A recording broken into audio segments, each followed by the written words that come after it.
Right. Hello, everybody. We are going to wait until 7, our scheduled start, to make sure everyone has a chance to join us.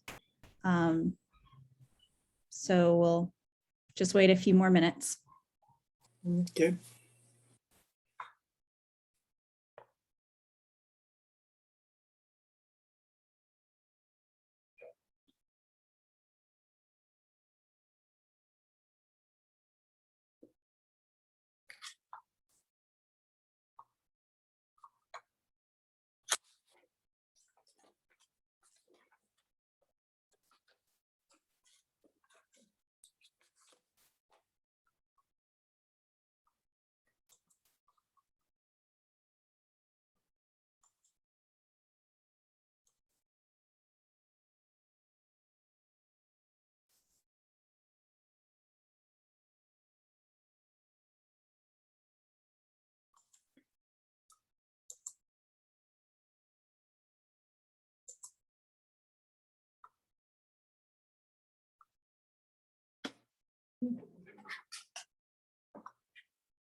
Hello. All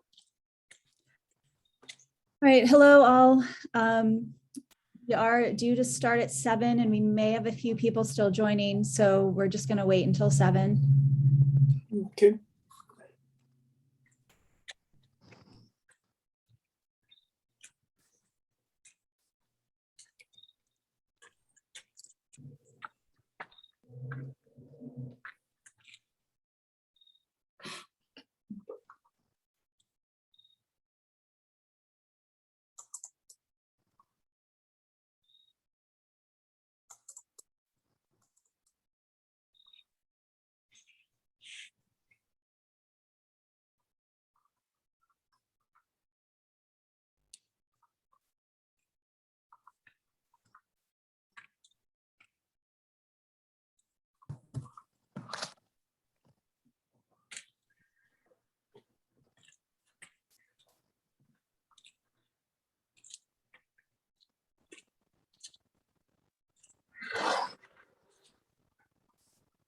Okay, well, it is 7 o'clock. We have all of the planning commissioners here. We have the solicitor here. Who I know we were also expecting would join. So I think we are good to go.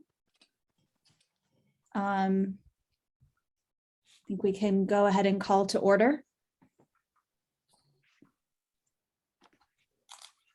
It is 7 o'clock. Rich, as our secretary, are you able to take notes tonight? Yes, I started. Okay. And we'll go ahead and do roll call. Let's start with the Planning Commission, and we'll also take note of everyone who's attending tonight. So for Planning Commission, we have Kirsten Compitello here. Eric Valka.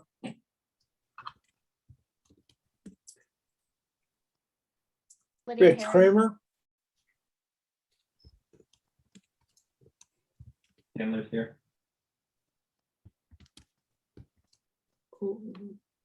Okay, and then we also have the solicitor. You want to formally announce yourself? We can't hear you. Oh. You need me to speak? Oh, Mr. Corbel, the solicitor, is trying to announce himself, but I think something's going on with his audio.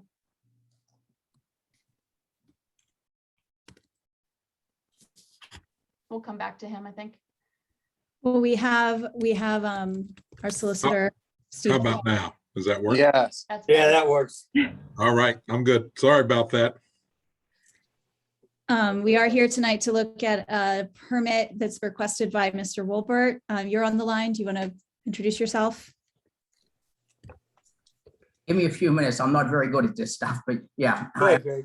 Greg Wolbert, and I guess this is the main reason we're holding a meeting. Yeah, just roll call for now. We'll come back to you. Okay. We have a few citizens on the line as well, so we'll take note of who's joining us. Do you all want to just state your name?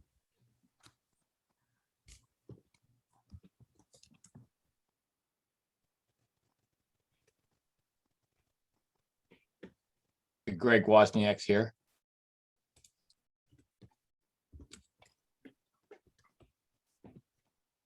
I see Alice Glazer, not sure if she can speak, but we have Alice Glazer on, and we also have Patty Siegfried. Did I miss anyone?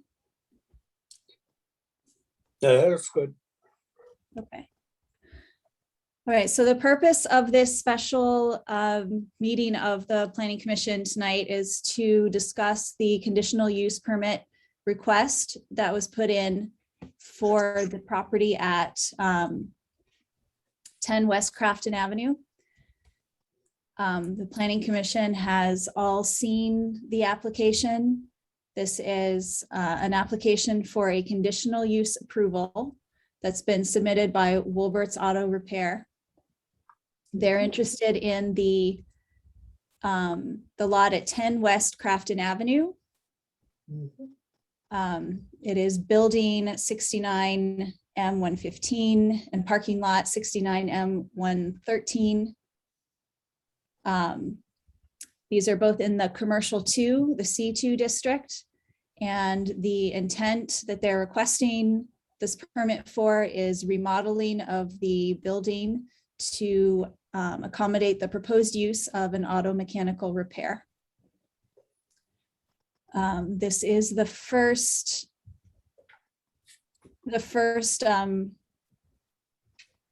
permit requested for this property for this use.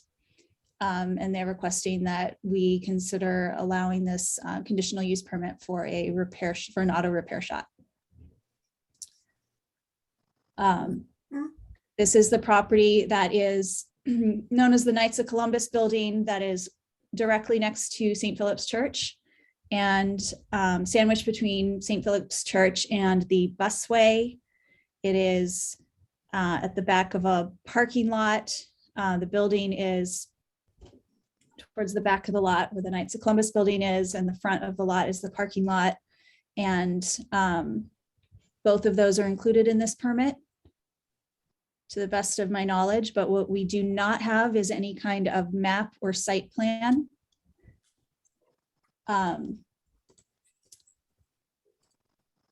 I think that given that Mr. Wolbert is on, Mr. Wolbert, I think we will open with you having about up to 2 minutes. Please keep it brief introductory comments, but if you would like to describe your intent and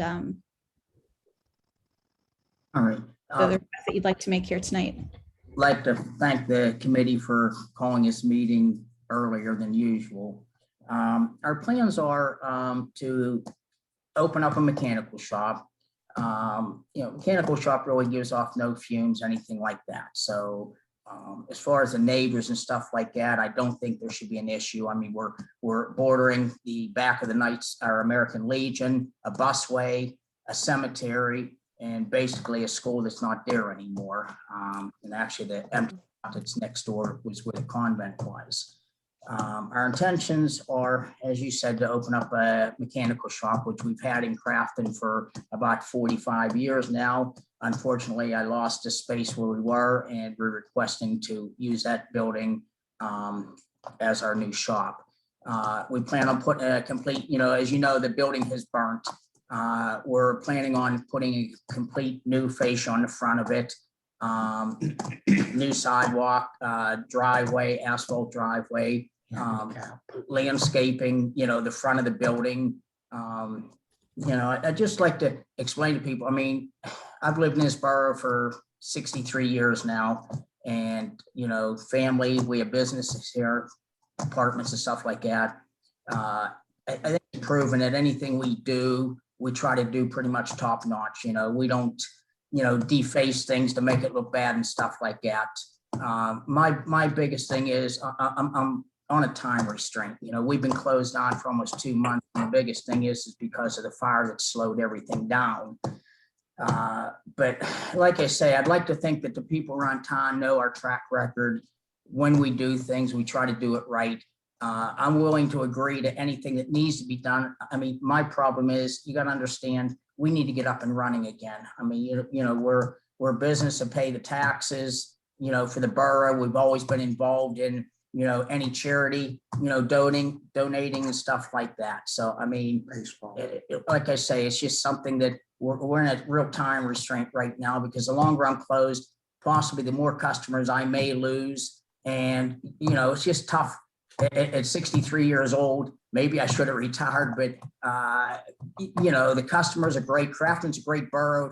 And I just like to continue, servicing the people of Crafton.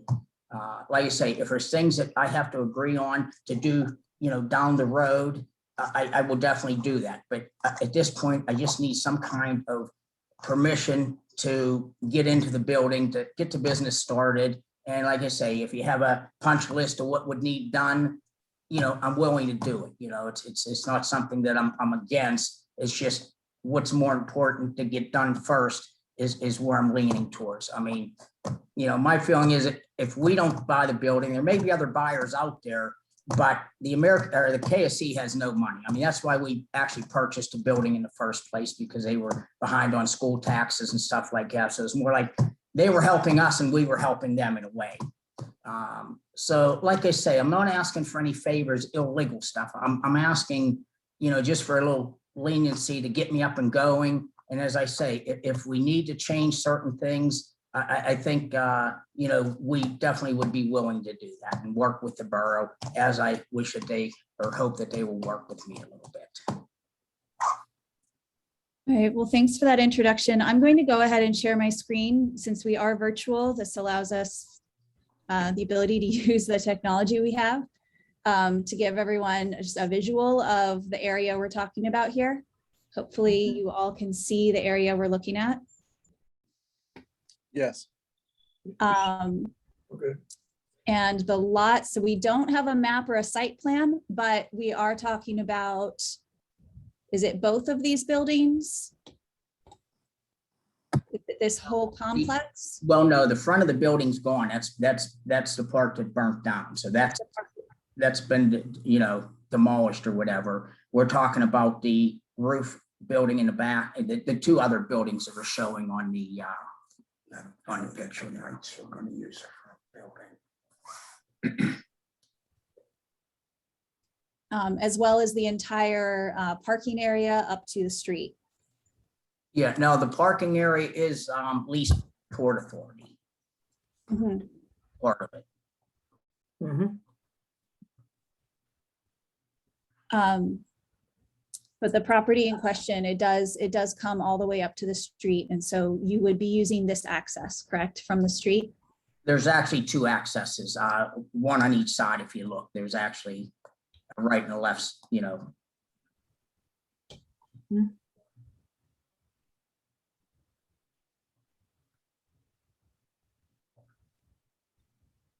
Are you referring to the access that's from the courtyard of the church? No, no, no. If The you- parking lot has two access ways, Kirsten. It's one all through the parking lot, main parking lot behind the Thornley, but it's both sides of the parking. It's like a U shape. If you look, there's no Oh, lines. right, but both access points are here from this road. That's Yeah, correct. Yes, Main road. yes. Okay. Okay. So the planning commission has had a chance to look over the request, and this has also been reviewed by the borough engineer, and they've provided some of their feedback. And you'll all have to forgive us because we have not had one of these in a while, so we don't have a process down.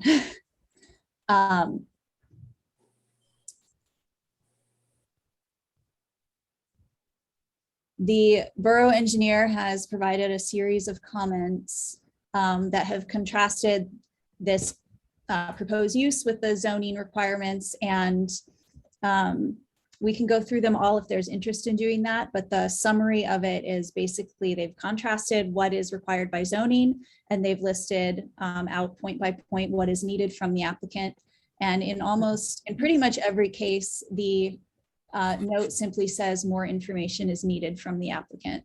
That there will be a site plan required. There will be some kind of indication of what improvements you intend to make, where you intend to store materials, et cetera. Kirsten, in clarification, more information is requested to verify. All of this report, I believe, is dated as today, right? 4 p.m. today. This report was conducted. So there's no chance that Mr. Walbert could have responded to any of those requests if they just came out this afternoon. Is that correct? Right. Okay. Right. And So we know that in order to know whether this will conform with the zoning requirements, there will be more information that's required. Okay. When I talked to Dave Sample, we went through all of the regulations and that, and he's seen nothing that was going to, need to be done. Now, I know when I talked to Doug, I'm sorry, not Dave, Doug talked to me about the clock and told me about this, and he agreed that it was kind of late to do anything. I understand some of it is to, contain the dumpster, which, I mean, we can do. Now, I mean, my only comment is Knights of Columbus had the dumpster out in the parking lot the whole time, but I don't have a problem where we're cutting the roadway up beside the building. I plan on putting a fence back there, a hidden fence, and that should be where the dumpster will go. Also, any like old tires. I mean, the only thing really that we have coming out of the building would be, tires and the dumpster. And like I told Doug, I have no problem, covering both of those from street view if that's what needs. I don't know what else was on the list. I think those were two of the things that were on there, if I believe. We can read through it if that's something that's. Would suggest that we run through each of the items so Mr. Walbert is aware. And Mr. Walbert, we can get a copy to you. If you contact Mr. Sample tomorrow, he can get you a copy of this letter from the engineer, which indicates what else is required You know, if this body, you know, makes a recommendation tonight, contingent upon you providing these things, you'll need to do so in advance of the hearing that is tentatively scheduled for September 23rd with Borough Council. So I don't want to talk too much. Kristen, if you would like to run through it, you know, please do.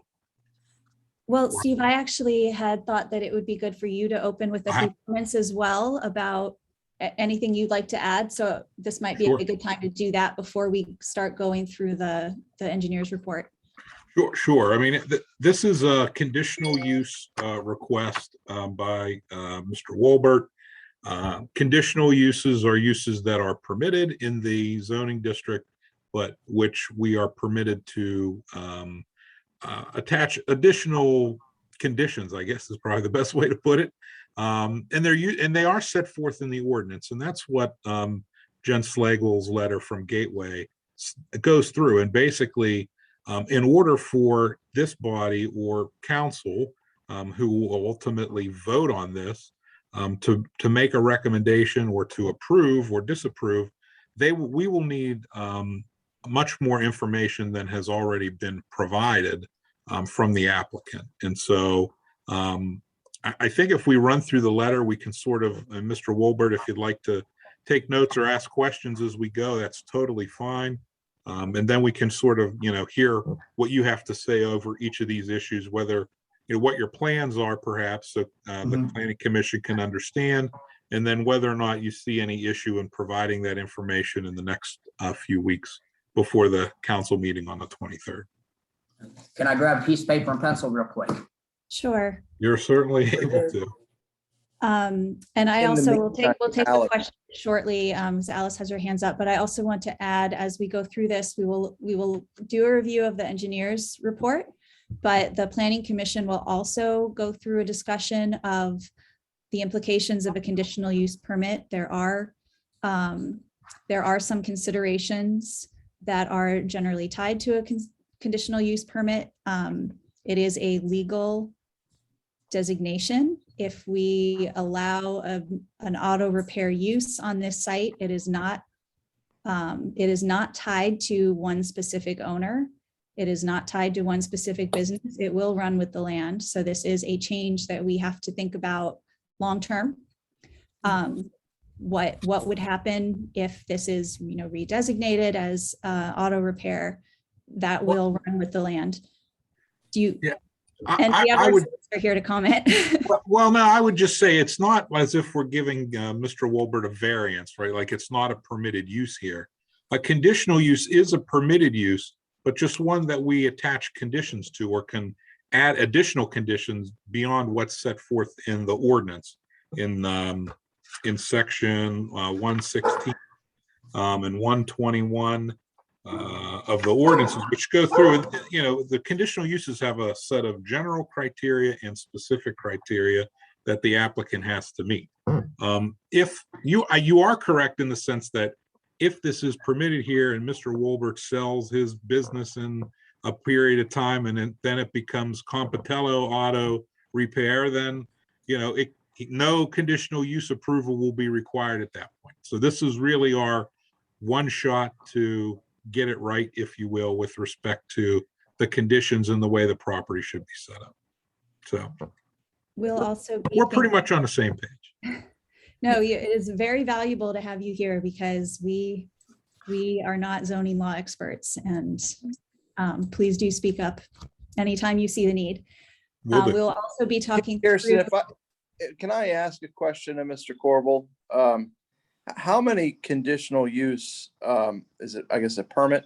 How many of these have been granted in Crafton in, I don't know, the past couple of, I can't imagine they're every day. So past couple of decades even, is this something that's new? Is it something that's foreign? Is this? They've been on the books for a long time. I mean, I've only been the solicitor since 2018, and this is the first one that I can recall in the last few years. Thank you. So they don't happen very often. Great. It's the first one we've done since I've been on Planning Commission. Right. Yeah. Yeah. Yeah, and we will also be talking through, between the planning commission as we make our decision, we'll be talking through some other common considerations for conditional use permits, which is whether it conforms to the surrounding uses, whether it creates any issues for surrounding uses, and whether it conforms to the comprehensive plan, which is the community's vision and community guided plan for where they would like to go. So we will do the review shortly, but Alice has her hand up. So we'll start with citizen comments. Alice, would you like to unmute yourself?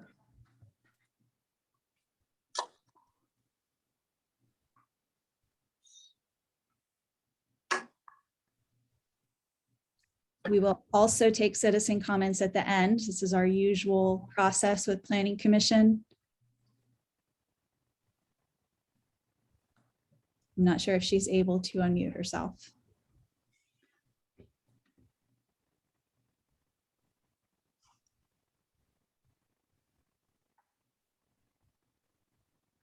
Alice, if you touch the screen on your iPad, a menu will appear on the bottom of the Zoom where you can unmute yourself.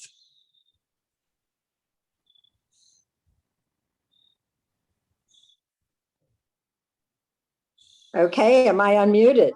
Yes. Here you go. Oh, thank heavens. Thank you very much. My question is, I wanted to ask if this property is being leased to Port Authority, how much of that particular area is going to remain with Port Authority? And will this cause us to have cars, et cetera, in the neighborhood, which we already have an overload with? Very much support the Woolbert's plan personally, but I'm concerned about the surrounding areas.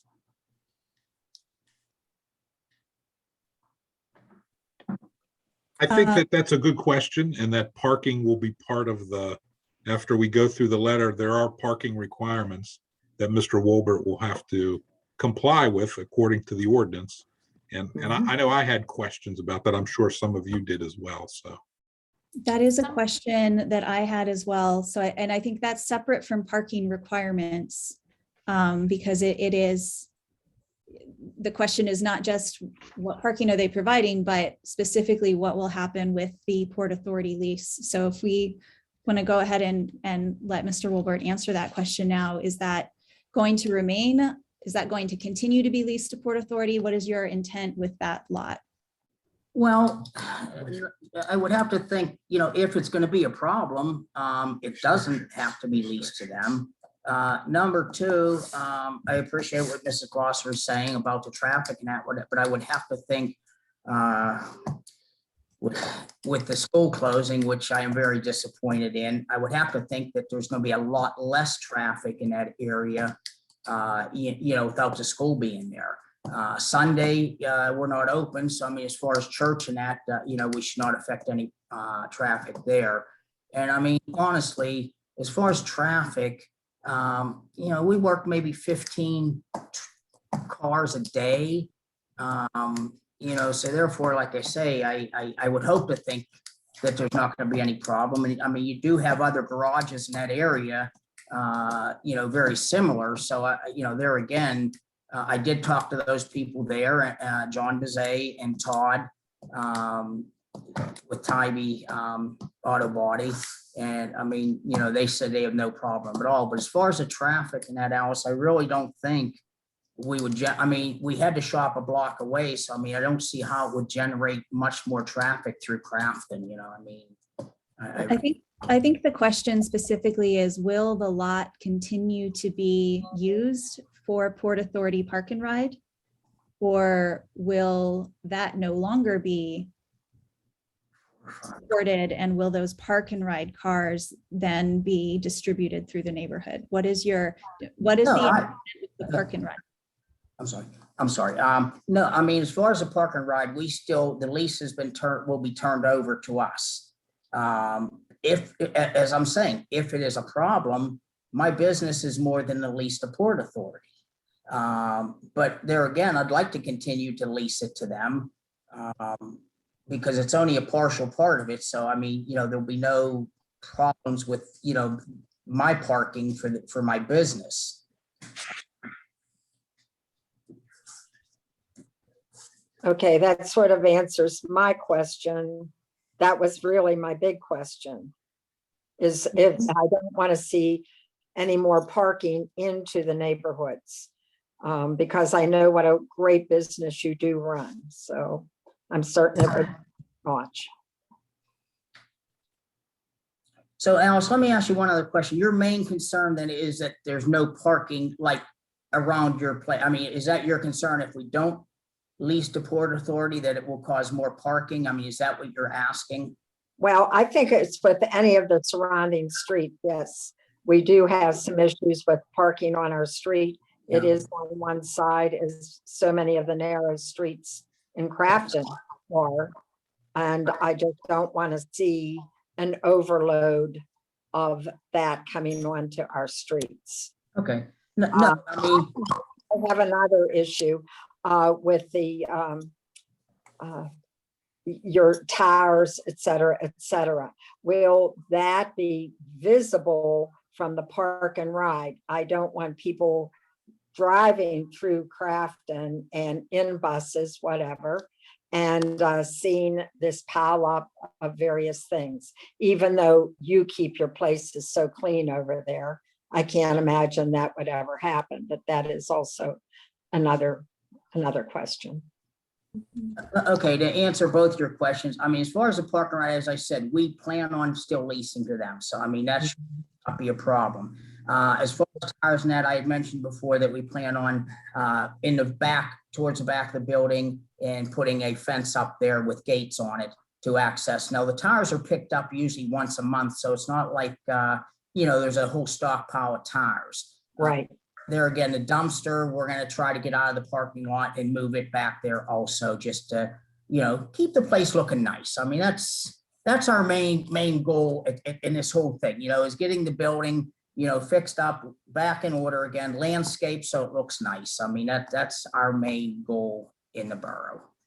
And you always do that. So thank you. Thank you very much. Thank you. All right, and Alice, if you're able to put your hand down now that I you. will. Did I go down yet? Oh, you have no idea. That way, if you have another question, we'll know.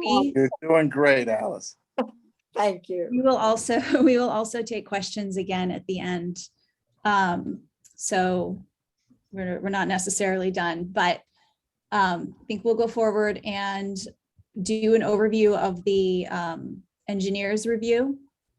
And then again, our planning commission will have some discussion about overall intent and conformity with the comprehensive plan, and we'll have some discussion. So the engineer's review, and this was just submitted late this afternoon, so Mr. Wolbert has not seen it, and also our planning commission only just saw it shortly before this meeting. It was submitted this afternoon because we've been expediting this process. But the borough engineer at Gateway has reviewed the conditional use application for conformance with the subdivision and land development and zoning ordinance. Their review is not at all giving opinions. It is simply comparing it with the zoning code and identifying what kinds of things are needed to demonstrate compliance or non-compliance. So the first items here are the applicant shall demonstrate compliance with the applicable lot and yard requirements of the zoning district, which is C2. This is not required for this permit because no new structures are proposed. Secondly, the applicant shall include a land development plan. This is also not required since no new structures are proposed. That would be different if new structures were proposed, but since from what we can tell, no new structures are proposed, that's not required. Item number 3, the applicant shall provide construction plans where renovations or modification of an existing building is immediately contemplated showing the scope, nature, and extent of said renovation or modification. This must be provided. In tonight's meeting, this planning commission can discuss what we might like to see or what we might expect to see in that construction plan or site plan. But we can't comment on it yet because that has not yet been provided. And so to move forward with this, you will need to provide a plan showing the scope, nature, and extent of the renovation proposed. The blueprints are not what you need. See, that's what I mean, you have, they have the copy of the blueprints, the drawings that we had for the changes to the building. The planning commission does not have those. And from what I understood, the engineer did not have them either. So perhaps there was a miscommunication. We can follow up with that, but we were not aware of a site plan having been submitted. It has been though. Okay. Well, BYU or BY, whatever, they're the ones that have the copy. I mean, I have additional copies. Mhm. Need be, but they have been submitted. Okay, well, we'll follow up with that, and that will be required before the permit can be voted on. The applicant shall verify if a traffic analysis is required. There are different levels of traffic analysis that may or may not be required depending on the size of the building. And the engineer's response here is to verify the total square footage of the existing structure to verify whether a traffic study is required or not. It is expected, it is probably not, but it depends on the total square footage of your building. 4,000. 4,000. Mhm. The Yeah, total square footage is only 4,000? Know what she said? Yeah. Okay. which would. I'm seem- assuming that's, yeah, I'm assuming that that's readily ascertainable on the documents provided to BIU. And if that's the case, then a traffic analysis would not be required.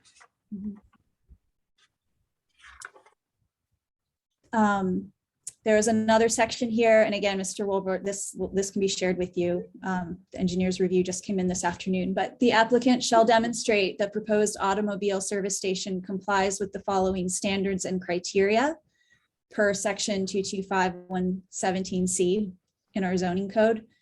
And there are a number of requirements here from the zoning code about automobile service stations. And most of these do require that you provide information about how you're going to address these. So there is all minor repair work, vehicle washing, waxing, detailing, lubrication, and installation of parts and accessories shall be performed within an enclosed building. Yeah. We'll need to see that you provide information documenting that. Now, how do you want me to provide? I mean, we're working inside the building. I think a statement to that effect would be sufficient. Okay. And I'll defer to the solicitor who knows Can I best. Make a small comment. It's nice if the plans actually note all those things. So if you can have BUI or your consultant add those as notes, it makes it very clear to everyone that's reviewing Mhm. that those conditions are met. Yes, that's what I was going to say as well. If it can be noted on the plan where these things will be addressed, that makes it more helpful. All car washing areas shall discharge into public sanitary sewers. Again, There's no car washing in a mechanical shop. and I think as we go through these, as you go through these following this, you'll find that a lot of this you can address fairly simply, Okay. but they need to be documented. I got you. Okay. They need to be documented so that the borough has that record and then can make sure that you're following what you said you would follow and keeping within the code.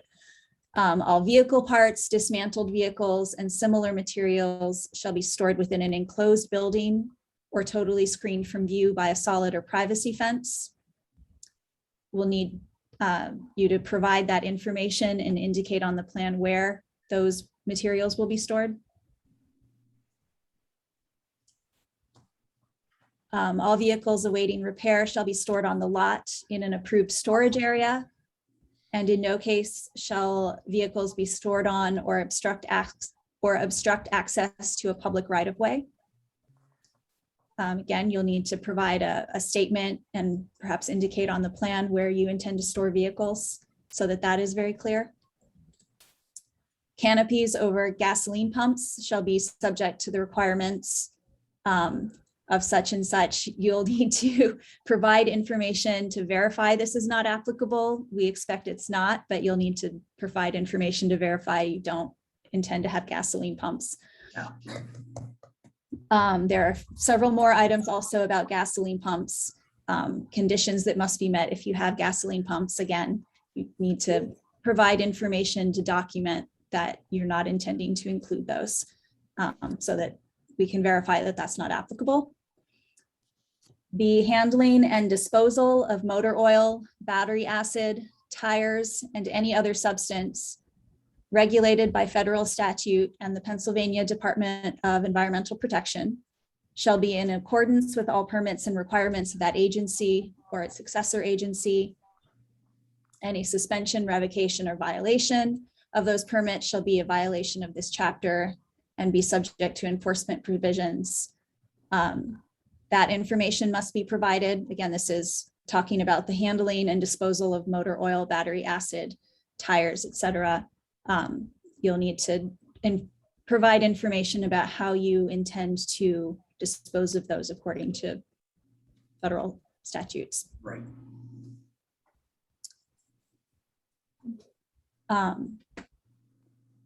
There's a line about providing a buffer next to residential uses, which is noted as not applicable because the property is not adjacent to a residential use.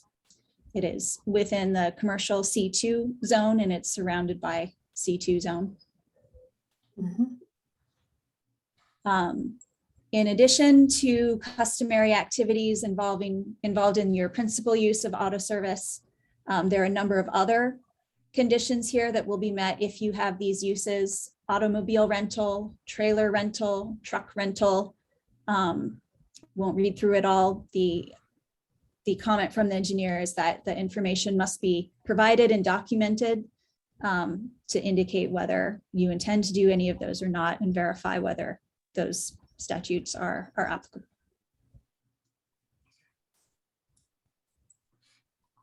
That is the engineer's report. All right, I don't see any issues with that. I mean, as far as oil disposal and stuff like that, we did it up at our other building. I mean, we are just moving the same business, so we will be conducting it in the same respect as we did up at our other location. We have oil service removal, as far as batteries and that, the parts stores take all those back. So we should be good. Everything that you had mentioned, I think will fall under what we, have done previously at our other shop and should not cause a problem down there. I don't believe so. Okay. So I think that we'll move on to a planning commission discussion in order to give us some structure as we go through this. I figured we would just go through the same 4 points that I had shared with the planning commission yesterday, which is from a standard definition of conditional use permits of 4 major considerations. General welfare to ensure that the proposed use doesn't damage public interests or public property. Nuisance concerns, which the traffic, noise, odors, etc. Conformity with the general plan, surrounding uses, conformity with the comprehensive plan, and then zoning consistency, which was partly covered in the engineer's report, but we'll go through this in this order and have a discussion amongst the planning commissioners and raise any questions or concerns that we have, and then Mr. Wilbert will have a chance to answer questions if we have them.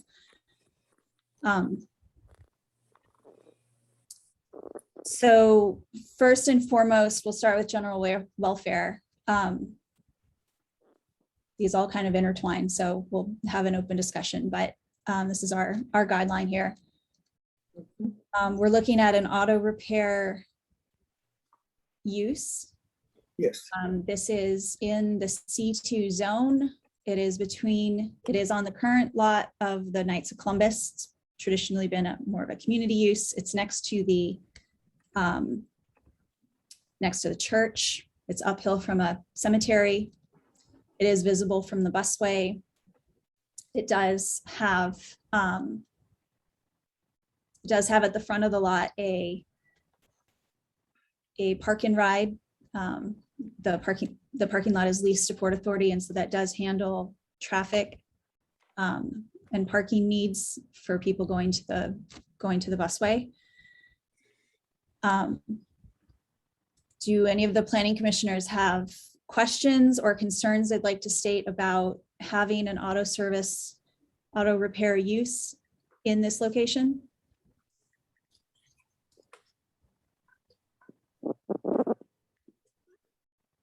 My main comment is just how many auto service places are right in that immediate vicinity.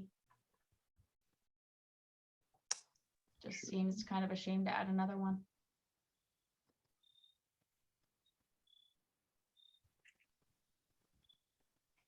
Eric, did you have a? Oh, I don't have any of that. Lydia, it's an observation. I guess I just have questions. I always have questions. So the planning commission is a recommendations body. We don't decide anything. We just make a recommendation. It's up to council to make a decision. Council, I'm sure has to vote to make a decision about this, whether we go through this little exercise or not. Well, this is an exercise we've been asked to do, though. This is within the That's correct. duties of the planning commission. I'm not diminishing support of that. The questions that I have are really around so C2, right? And Mr. Corbel, if you could help me understand a little bit more about this, because so they're not asking for variance. They're asking for the ability to exercise their seat. So the landowner, property owner, has purchased the property, and they purchased property without the conditions necessary to run the business that they have. Right? That's where we are. Is that your statement? I mean, I would say it this way, that if you go to section 225-74 of the zoning ordinance, Yep. It lists in the C2 district a list of what's called permitted uses. Okay. Right? From single family dwellings, churches, daycares. It's letters A through letters F. Those are the permitted uses. I mean, one thing I will say about Crafton zoning ordinances, we're pretty good about parsing out uses. Some ordinances aren't as good at that, and I think you all do a fairly good job. But there's a second section that is called conditional uses, and those are things like apartments that are in a commercial building. So commercial on the first floor, living quarters up top. It's a conditional use. Mostly, I would suspect, because of off-street parking issues and the things that Mrs. Glasser raised. It also includes things like automobile service stations, firehouses, hotels, group homes, hospitals, public buildings, private clubs. And so what a conditional use is, we're saying that these uses are just shy of being a permitted use, where if it's a permitted use, Mr. Valchef, you just go in and you say, I'm building a single family home at C2, and we basically issue permits, and that's the end of it. On a conditional use, council, and its great wisdom at some point, said that these uses are ones that we think fit in this district, but we think that they only fit if certain conditions are met. Ms. Compitello was talking about some very general criteria that you're allowed to review with respect to this. And there's a second set of what's called specific criteria, And that's what we went through when we read the engineer's letter to Mr. Wolbert about those different things. So if you're able to check all those boxes, then, you know, at that point, there's no reason to say no. But Mr. Wolbert just has to collect these additional pieces of information. Council has to be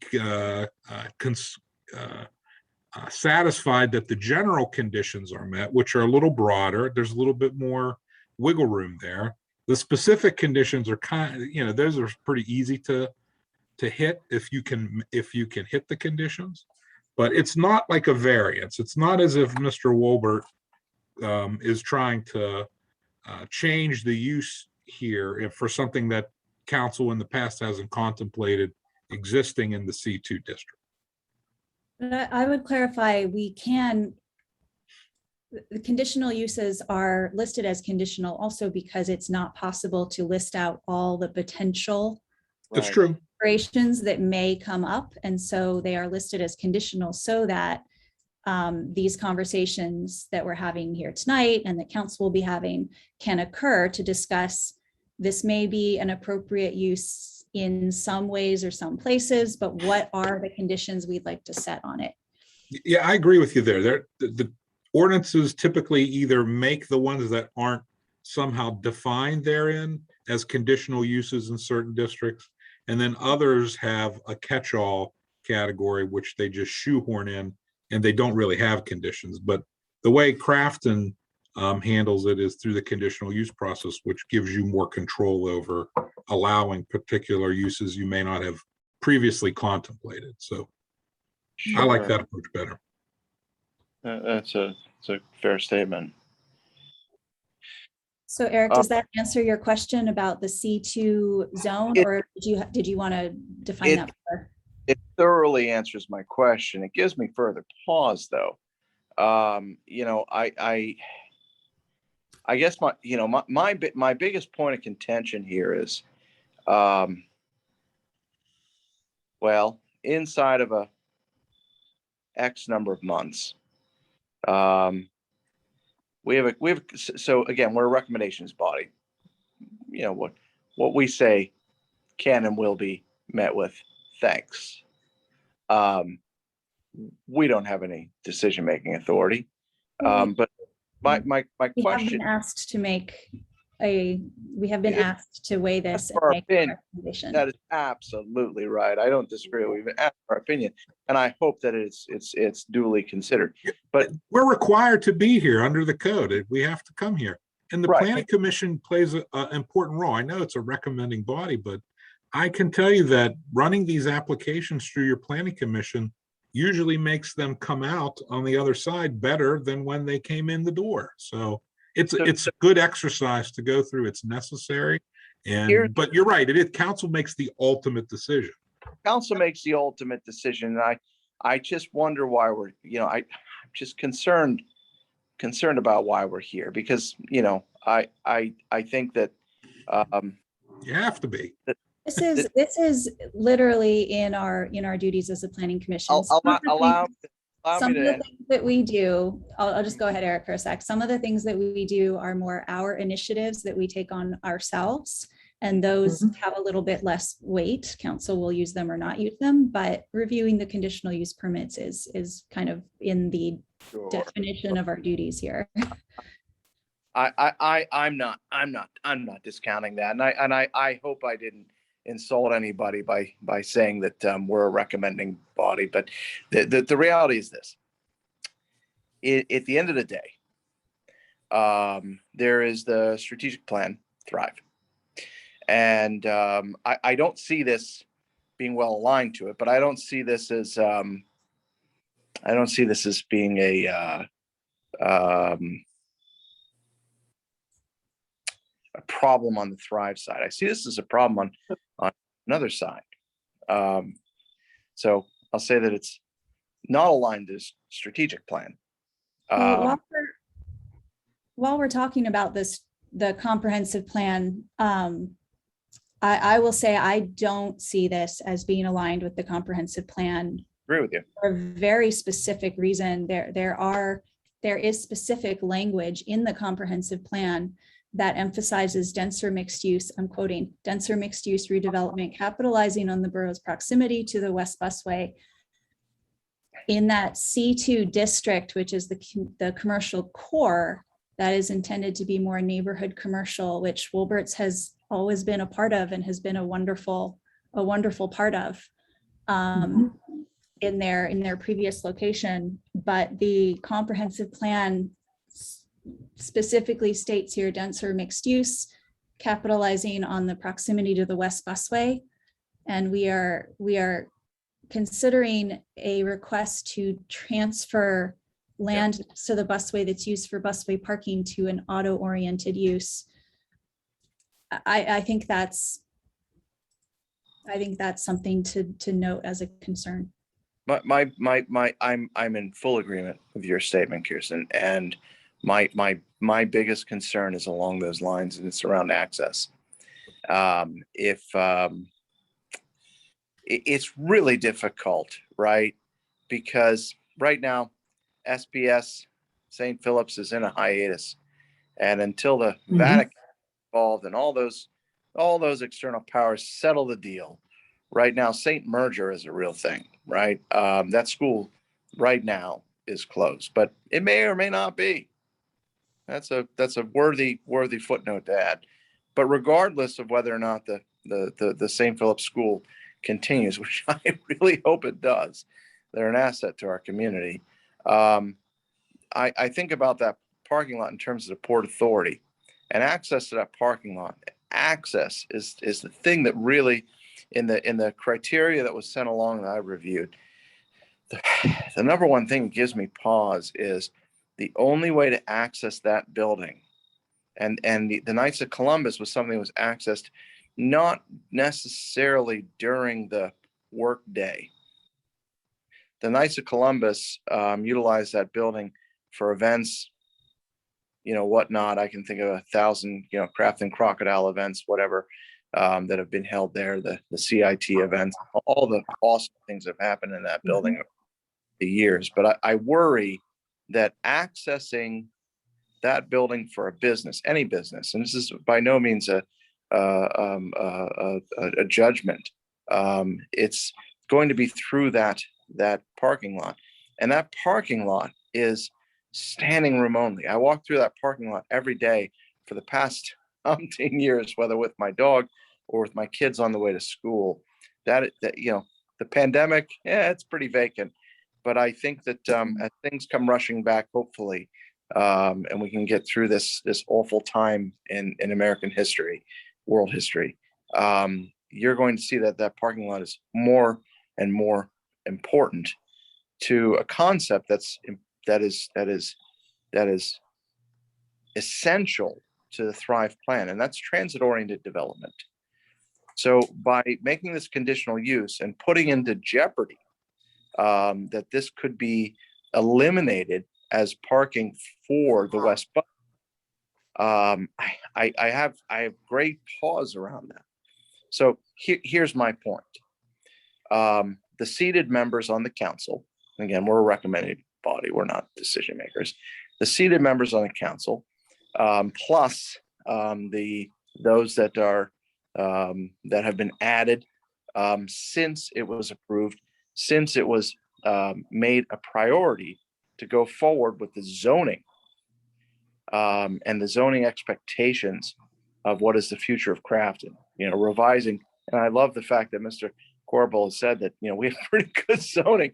Well, we're trying to make it even better. We're trying to make it, more growth oriented. And to say that we're going to give this conditional use, I just, it calls into question to me, why this would be in our hands to even make a recommendation around, quite honestly. And I understand, Ms. Corbel and Ms. Cocktail, you've explained it to me, but I just don't understand how this would even get there and not be press pause until the zoning has been completed. Does that make sense?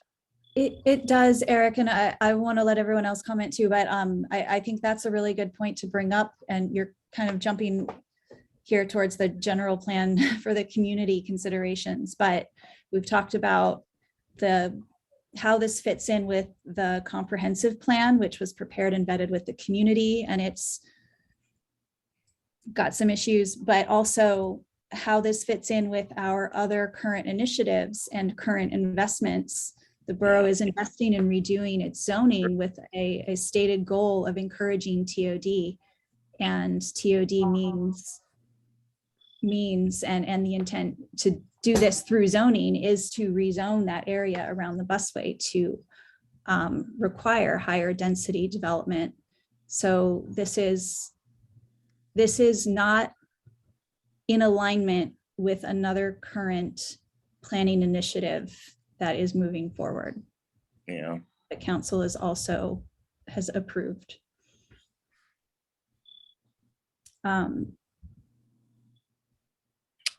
Kirsten, you and I have had the floor. There's other, I have members. a question. Could Mr. Corbel weigh in on legally how that works? I mean, at some point, it's the borough's fault for not moving forward with the zoning updates. And we have to base our decisions based on what's on the books now, although I'm sure there's considerations that can be made based on the vision outlined in the actually approved comprehensive plan. But we can't hang our hat on a future plan that has not yet been created nor approved for our zoning. I want to let the solicitor respond to, but Lydia, the conditional use permits are absolutely tied to the comprehensive plan. They are.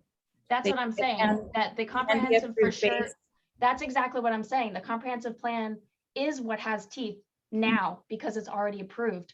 But a future zoning ordinance change does not have merit right now because the application is coming forward now and the borough has not done anything with zoning yet. So if Mr. Corbel could answer how we have to review this, I think the answer is going to be we have to review it based on what's on the books now. Yeah, so the comprehensive plan is a consideration. It is to be thought of with all of these applications, is to be thought of and considered when making any changes to the zoning ordinance once it's updated. However, until it's updated, Mr. Wolbert has a opportunity to ask for this conditional use approval because of what we have on the books today. If these properties are to be, designated for a TDO, et cetera, that would have to be put together through zoning amendment, et cetera. We haven't gotten there yet as a borough. I do know that those things are in process, but they're not anywhere near being adopted. I would assume that this is at least a year away, if not more, until those types of changes are adopted. So, can you turn this down? Could council turn this down legally based solely on the comprehensive plan? I don't think that is quite enough from a legal perspective. It is one of the reasons why you could, but my view is you would want that to be including other reasons where Mr. Wolbert falls short of meeting the requirements of the ordinance or the conditions.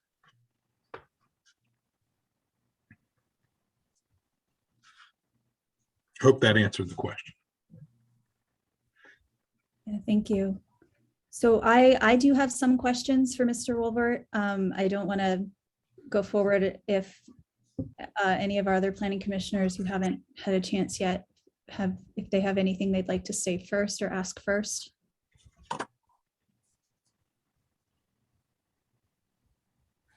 Nothing for legal. No, go ahead, Kirsten.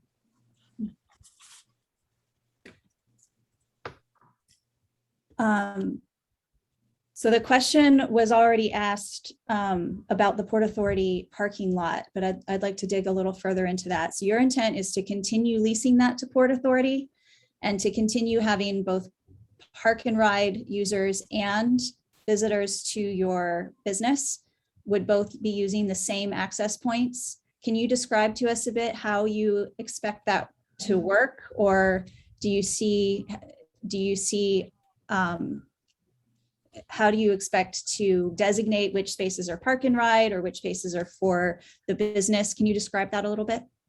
Yeah, as far as the parking, most of our cars come in between 6 at night till 8 in the morning. Most of them, I'm not gonna say all of them, but most of them are dropped off overnight. So therefore, I don't see an issue during the day. Most of them are picked up around 5 o'clock. So therefore, if they're concerned about the school, hey, believe me, nothing more would make me happy to see that school open back up. I don't see where a mechanical shop is going to Here, here.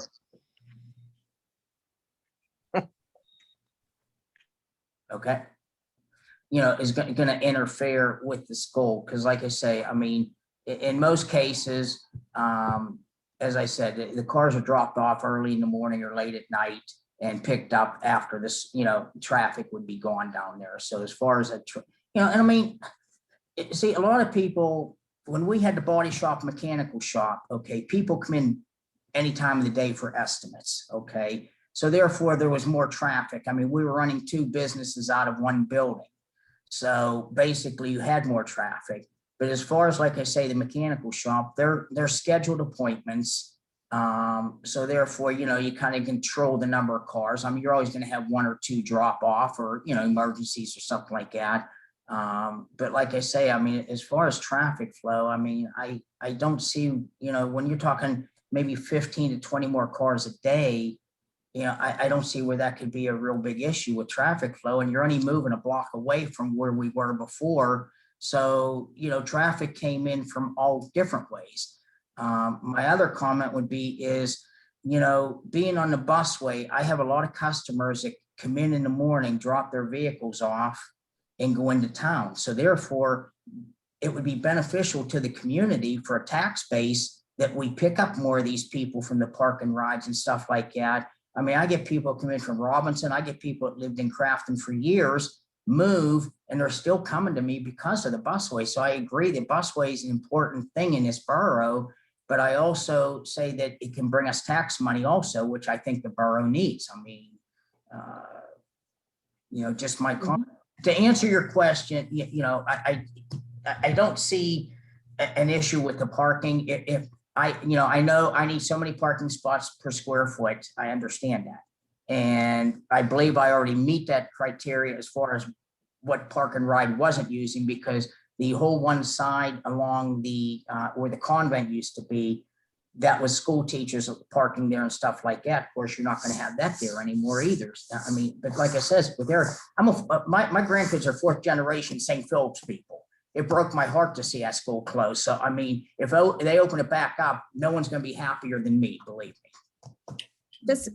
Just to be clear, this is all great, and we might dig into that more, but the specific question was, do you intend to separate between the Port Authority, the park and ride and your parking?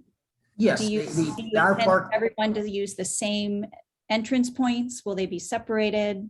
no, they will use the same entrance and exit point. So only we will have it marked Mhm. one way up and one way down, which was pretty much never done. So there'll be some more control pattern of parking in the parking lot. You mentioned a gate of some sort. Did you intend that to be on the street side of the lot or between the park and ride and your parking? Where did you envision the gate?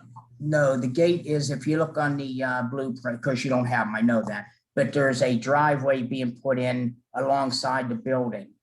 And back behind the building is where that gate will be to store any dumpster and tires and stuff like that. So that will be almost back by the cemetery. I mean, that will, you know, barely, even the gates will be, you know, barely visible from the front streets, because it will be on the back end of the building on the right side.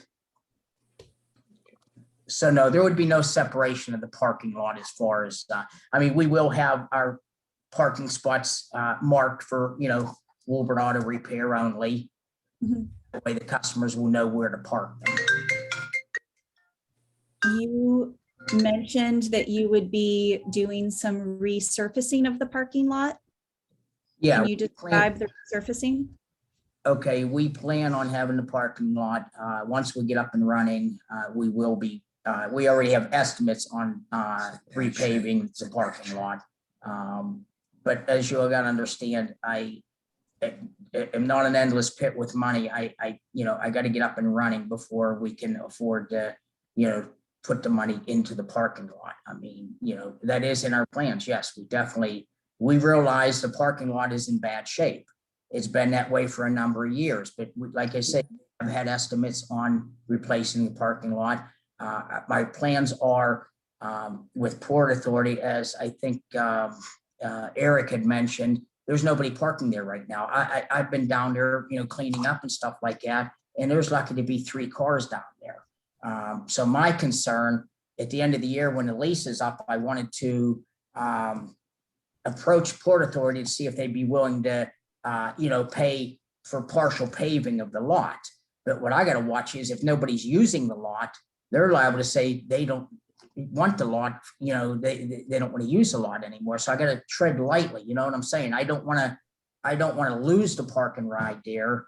But like I say, if they come out and start looking to see the number of people that are parking there, and I do understand the pandemic, but from what I understand, a lot of people are not going back to offices. So, I mean, that could have an effect on the, amount of people that park in the KSC.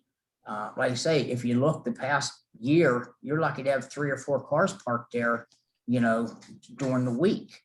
So, I understand Eric's concern, but I also know that, like I say, yes, we do plan on paving the parking lot. I was going to try when the lease is up in December to try to get Port Authority to, cover part of the expense to pave it. But as I said, I got to be careful because if no one's parking there, they're liable to just say, we don't need that parking lot anymore. Have you thought about what you would use the space for if Port Authority chooses not to extend their lease? It'll just be a parking lot. I mean, the church uses it. So, it will be there for them. Would it be publicly available? I mean, would this just be an unused parking space in the heart of our community, or would it be, what benefit would it offer to the community? Well, I mean, if the borough is looking for more parking in the community, the only thing I got to watch is liability today, which I'm sure the solicitor realizes that. If it was me in old times, I'd say use my parking lot, don't worry about it. But if someone uses it and, falls and gets hurt, the liability falls on me. So, if the borough is interested in using the lot, I just need something specifying that we're not liable for any injuries on the lot, but it would have to be a specified area, just like with Port Authority. I don't see Port Authority pulling out. I'm just saying that the people I have talked to from the Knights and that just said, be a little bit careful because of, the lack of use of that parking lot. I think it's a fair question because right now it is good that we have, I'm glad to hear that you intend to continue honoring that lease and allowing the park and ride space that so many people have appreciated before. But if it doesn't, if the market changes and Port Authority doesn't see the need to continue having a park and ride there, then the fact that you have enough space for your required parking without that land means that that would just be excess vacant pavement in the middle of the community, which is not contributing value to the community. It's not contributing tax money. It's actually taking away from our stormwater system. It's making, I wonder, this is not something we can as easily put into words, but I wonder I am concerned that considering this permit is permitting a use on a small portion of the lot without any guarantee that the rest of the lot will have a use that we approve of. All right, well, That's something that can, my question is though, that lot has been there for 100 years. What would you like to see built on the property? That would be my question. It's an out of the way spot. I just don't know, what you're looking for in your plans to build on that site if we don't move into it. if you look at the comprehensive plan, the intent for that whole area was to encourage more dense mixed use growth it is really anything but a parking lot. It would be, I'm very happy to hear it stay a park and ride lot, because that is a use that's needed. But if that use becomes not needed, then, I think this is a valid concern for the planning commission to ask about what else would happen with that, or would it simply just sit there as unused parking space if nobody needs it for parking? Well, it's still an entrance and exit to a building. So, I mean, you have to have that no matter what. I mean, you understand what I'm saying? Yes, you have parking there, but that is also the access and exit to a building that is being used. So, I mean, even if it's not a parking lot, it would almost be like a road to a business. So I understand you're saying, okay, it's a parking lot, but it also could just be the entrance and exit to a business because it's set back on the property.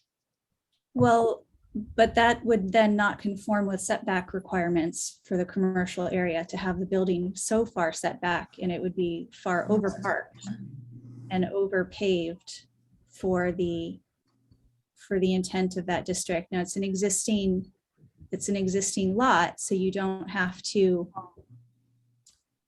follow the current permeable pavement requirements, but it is a conditional use. So we can consider whether it would be a good thing to have that much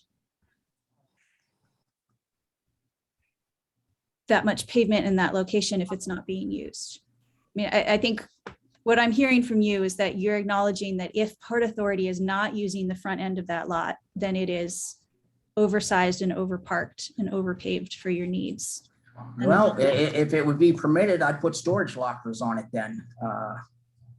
That's, I mean, there's always a use for land. I'm not saying I'm going to do it. I mean, but if it comes down to it, it's something that we have thought about is storage units and that. Like you say, I don't know, what the plans are.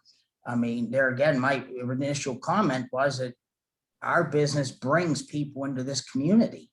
And if that's not what you're looking for, I don't understand it, because, they stop here, they stop at Sunoco and get gas, they, go in and buy food, whatever. I mean, you're feeding off of other businesses, I mean, that's my comment.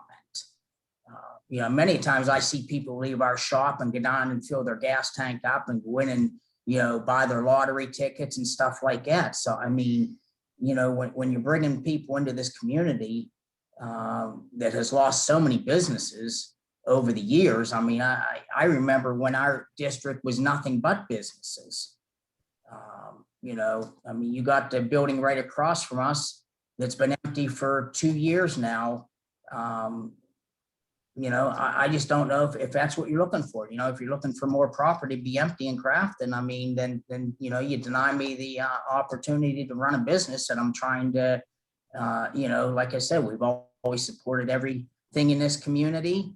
I mean, I'm not a young pup, so I mean, I'm doing this out of the request of my customers in this borough that have asked me and requested me to reopen again. And I'll be honest with you, it's the only reason I'm even thinking about it, because, I know what we have meant to the community. I'm sure I have my few people that don't like us, but I think overall we have a good name in this community. And that's why I'm trying to keep a family tradition going in this community. Unfortunately, our body shop sold to a corporation. So therefore, like I say, I'm just trying to keep a family-run business in this community if at all possible.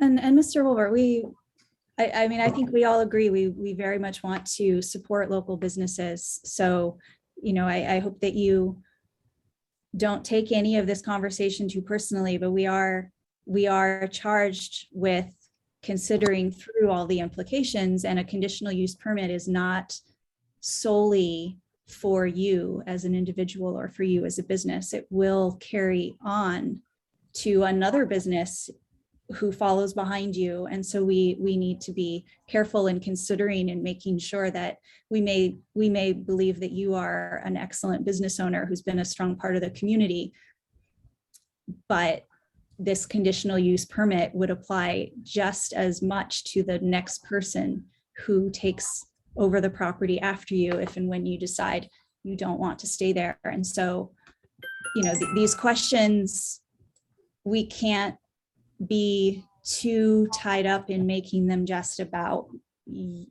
I don't want you to take it too personally, because it goes with the lot and not with the owner. So we have to consider those bigger questions. I understand.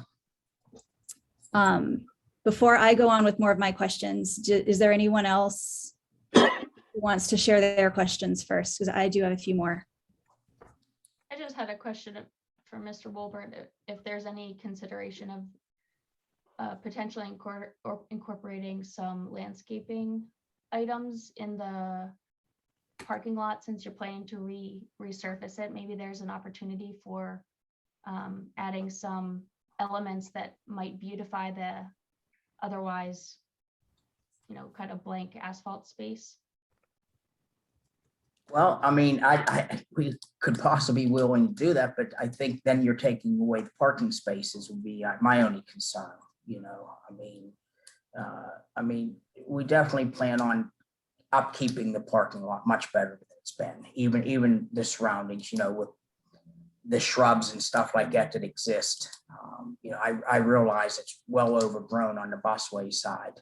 And I planned on getting a hold of the Port Authority to see if they are willing to come in and trim them or if we're going to have to do them. So, I mean, to answer your question, the building itself, we are planning on putting shrubs, grass, and stuff like that in, and maintaining it very well. As far as parking lot, like I say, I mean, if there was ways of doing something with it, it would be a possibility. But I think then, because you don't have that many parking spaces in that parking lot. I mean, you make it sound like it's an overgrown parking lot, but honestly, it's not that big when you can only pull cars in one, on each side. So, You mean because of the driveways, you really only have the outer perimeters worth of parking? the inner perimeter. Or the inner, okay, the inner. Yeah. Well, and potentially also the area up towards the street. And this is a question, I think, for the solicitor. Also, I'm not sure whether we can discuss conditions that would be, I'm not sure how we would discuss this or how we'd phrase this, but is there a way to maybe ask that the frontage of that lot be retained as a public use or public access, which can be fulfilled by using it as a Port Authority park and ride for the use of commuters. But if that use were to go away, perhaps the first, 20 feet or so of the lot could be landscaped instead with amenities that make it nicer for the community, some landscaping, something that is more attractive from the street and more attractive from the busway. In the commercial C2 district, the general intent is to have the buildings closer to the street anyways, and that lot doesn't conform to that.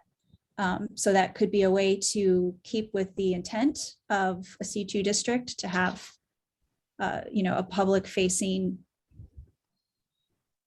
certain amount of space, whether it's 20 feet or some amount of feet from the front of the property that is a publicly available, publicly oriented use. And that's a legitimate condition, Mr. Walbert. Would you be amenable to that? If we lose the park and ride, Yes. yeah, that would be no problem. I would just say this, the one thing, just to hit the parking in general, right? I'm still not comfortable or confident that there's sufficient parking there to meet the criteria of the zoning ordinance. I'd want to make sure that that was the case. And then I think if that's the case, and depending on how many spots go away, right, that this condition makes sense, but we have to make sure. And I understand that a lot of ordinances in Western PA in particular do provide for over parking or parking that I think folks believe, which I do as well, that those requirements may not be as necessary as time moves on. So, I don't know if this is an okay time to bring this up or to ask the questions around the parking, but I'm happy to do that if that's okay. Yes. Okay. So Mr. Wolbert, does the Port Authority lease require you to provide a certain number of parking spots to the Port Authority? No, I don't know that because I have not seen the lease because the Knights of Columbus, Would you be able to obtain the lease and provide it to the borough for review? I believe so. Yeah, if you could put that on your list, I think that would be helpful so we understand the obligation there.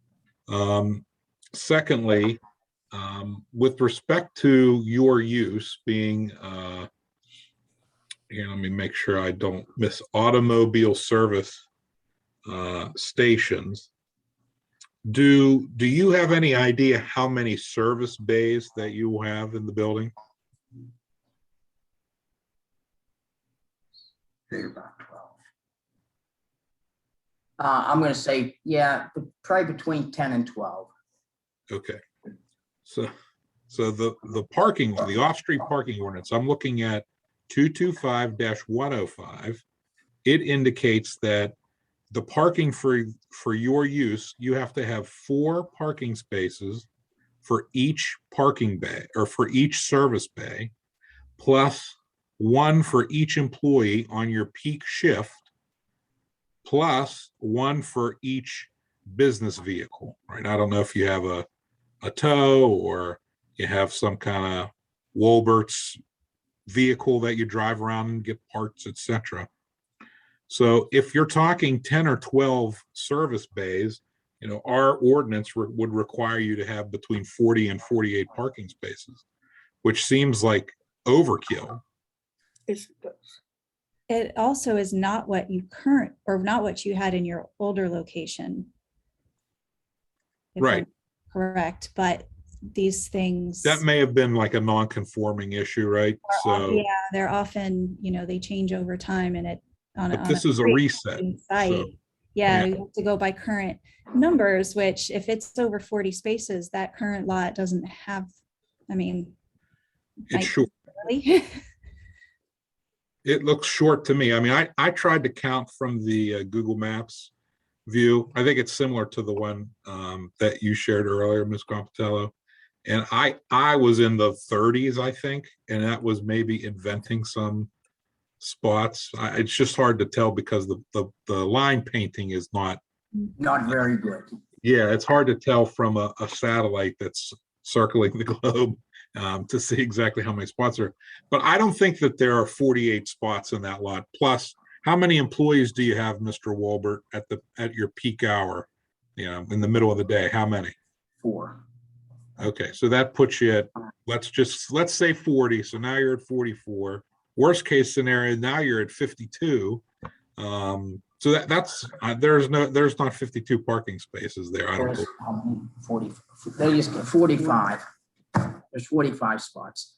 I So just you're, but wait a minute, and that's 45.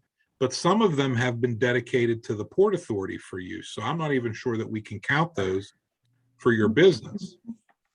Okay, though, then now comes the point that Kristen's brought up then. Do I sit there and have an empty parking lot? Because I don't understand where you're coming up with that count. That might be in your ordinance, but there's 2 other repair garages in that area that have much more space than that with 0 parking spots. So I kind of question to what you're telling me as far as those parking spots. I'm not arguing, you have it in front of you maybe, but I am questioning how the other places got occupancy permits without enough parking then.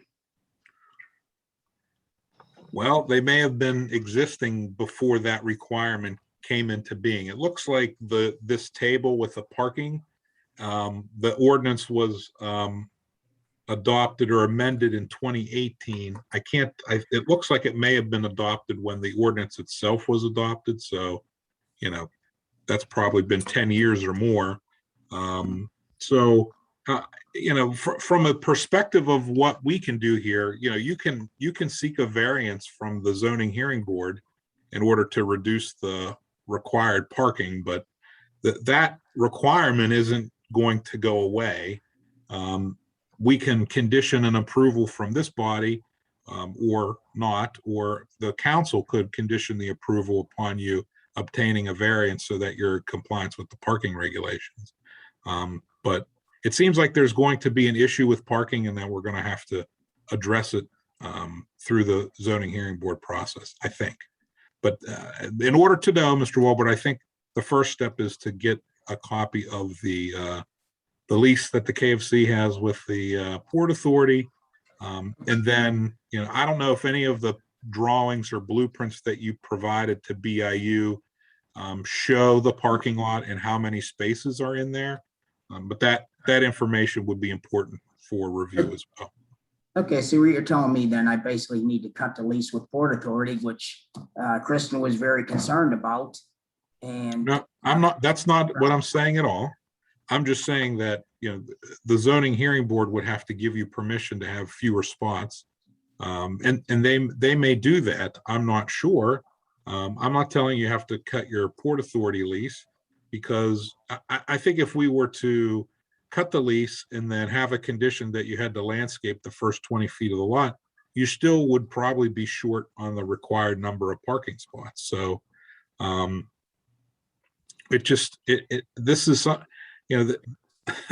unfortunately, doing these things in the borough isn't just about, showing up and putting your sign on a building. And although I wish it were that easy, there are just a few things here that we have to deal with. And council was clear that they wanted us to put this on the fast track, and that's what we're doing here. But inevitably, when you go through these processes, there are issues that can pop up. And I think the parking is one that we're going to have to address sooner rather than later. So I think if you get the lease to us and we get a site plan that shows the parking, we can sort of decide where's the best place to go from there. And I would add to that, from the planning commissions, the comments and questions we've had here, we're not trying to say you must do one thing or the other, but we are looking for answers. And this is a legitimate question. It sounds like you intend to keep the park and ride, which was a question we had. What will happen with that? Because that impacts traffic in the area. And it sounds like that's unresolved. You are willing to keep it, but you haven't resolved whether you have space to keep it. And our conditions will want to know. okay, We'll well, want to know what is that space used for, so that we can make a decision. And it doesn't sound like there's an answer to that yet. well, there will be. I will discontinue the lease with Port Authority and make it my parking lot, if that's what it takes to get a business running there. I hate to do it because I know that's ridiculous, that number of parking spots per bay. But Mr. Wilbert, if you obtain Yes. a variance from the zoning hearing board where you're requesting that maybe you only need 20 parking spots or 15 parking spots, and it's granted, then you could have your parking that you think Okay. you need, plus you could keep a lease with the Port Authority. So Now, who is that? This the same committee or is that a separate committee? it's a separate body. It's the zoning hearing board. And you would have to file an application to do that. There would be a hearing held and they would issue a decision. It's a quasi judicial body. Okay. I don't think anybody on the planning commission is on the zoning hearing board. You shouldn't be, but. No, we're not. And I'll let Steve weigh in on this too, if I misstate anything, but I would assume, again, I'm not on the zoning board, none of us are, but I would assume since you are an existing local business, you can point to the number of parking spaces you've traditionally needed within this very same community. That gives you a fairly strong position to ask to not need more than that same parking spaces if you move a short distance away. I would agree. Yes. Okay. I'm okay with that.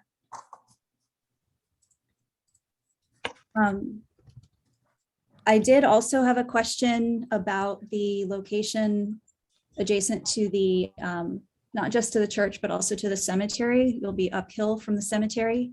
Are there any environmental concerns that you know of or that we may need to be aware of in having this use uphill from a cemetery? Is there any kind of runoff, or what is the discharge that's created by this use? Everything today is contained. I mean, that's all proven. We get, receipts from our oil people that remove oil, tire people. That's all EPA regulated. So, I mean, that's nothing really the borough is involved with. That's all done through the state and federal government, to be honest with you.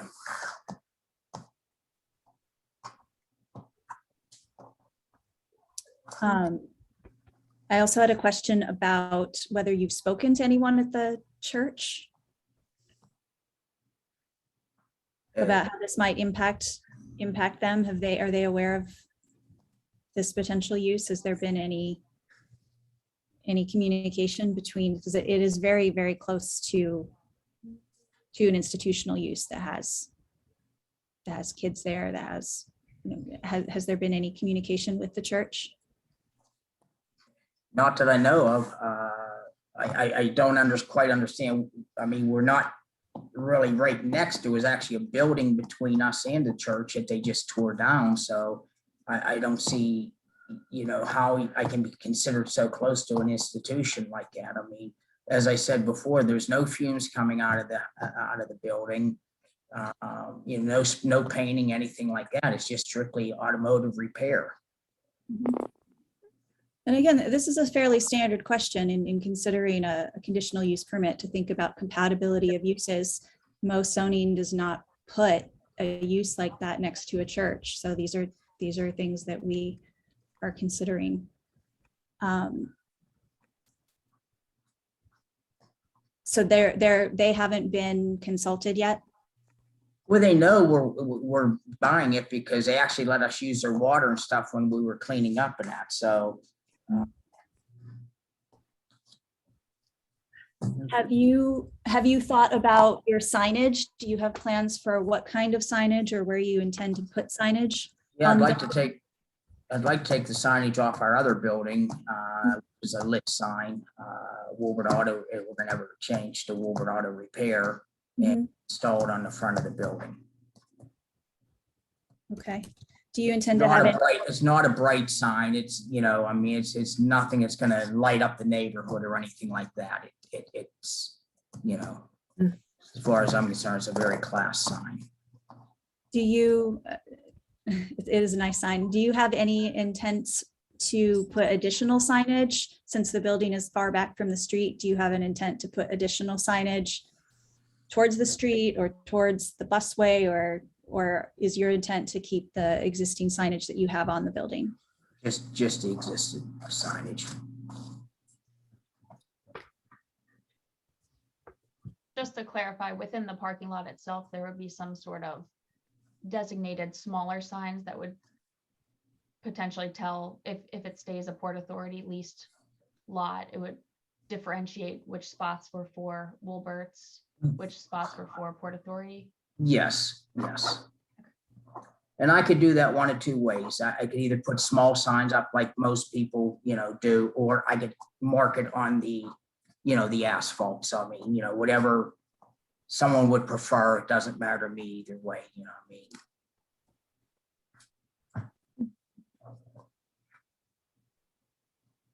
Do we have any other questions or new concerns to raise from the planning commissioners? I think our next two items here are, we should take comments from those online, and we should assemble our list of what information we would like to see, or what information we suggest that Mr. Wilbert provide, and or what conditions we might like that we suggest be considered.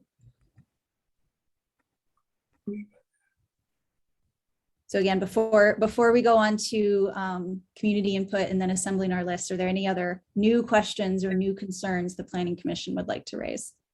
None here. No.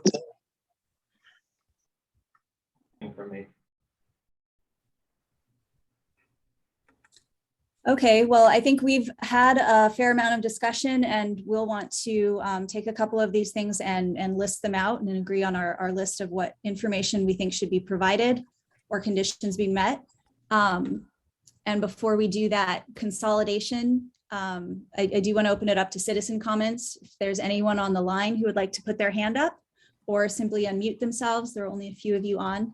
We'll go ahead and listen to any other questions or concerns at this point. I don't know if I'm unmuted. This is Alice Glosser. We hear you. Okay, I'm certain. I have the same questions I believe that Greg has. I do see a lot of auto bodies around here. The new Tybee that's over there, only wish them good luck also.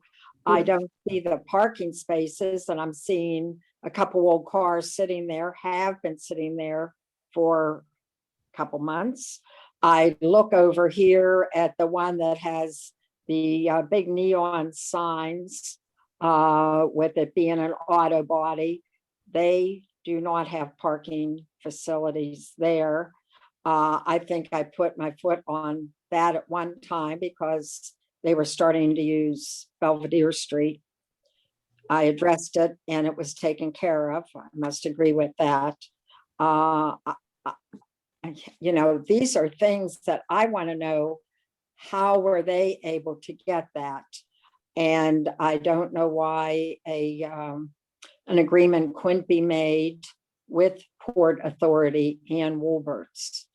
I'm just not sure of, now I'm seeing over, I don't know what the agreement was with Seibel and Bazay's.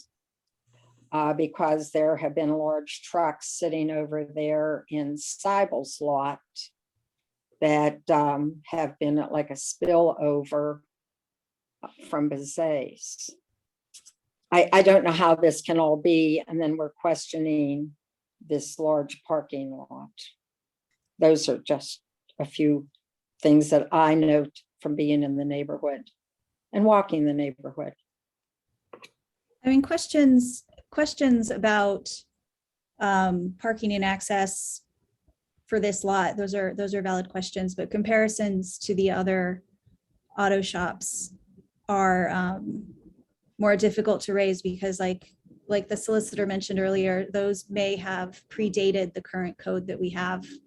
Right, except the Tybee, I believe, that was not prior. I don't think that was before 2018. And now the one that is I hate to say it, I don't know the name of the other one that has the neon signs that I get to look at. That at one time, many years ago, Greg would be able to answer that. The family. It's Service King, Alice, is who you're thinking about. Okay, that's the one. It's true. I mean, these are a few of the things that I want to know of how they got past where this is sitting back, and the signage would certainly not be anything that would be offensive as a neon sign that is on the main street coming through Crafton. Mm-hmm. And it's possible that they pursued a variance that was prior to any of us on this commission, but that's another option that they could have done. Okay. And whoever was on council or approving it at that time may have seen fit to approve that. Okay, thank you. Just some of the questions of why these other places with smaller areas and I'm not seeing the parking spaces, and why there cannot be an agreement between Port Authority.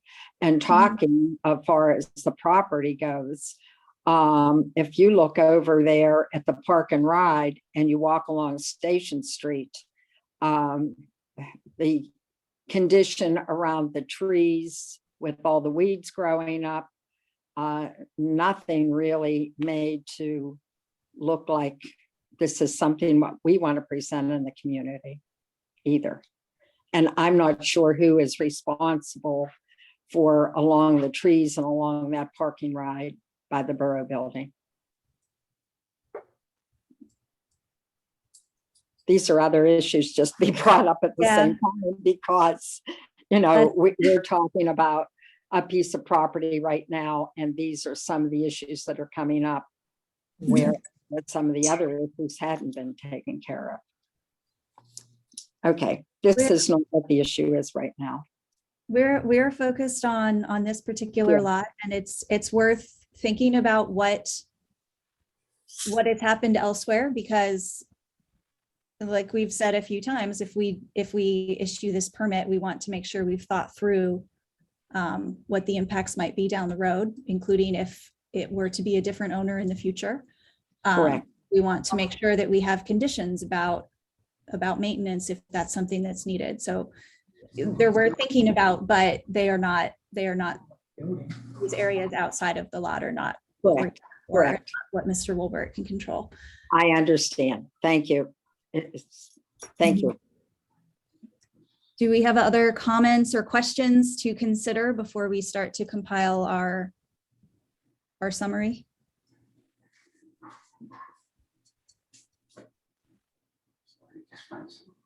I think it was Colton who said this would only take an hour.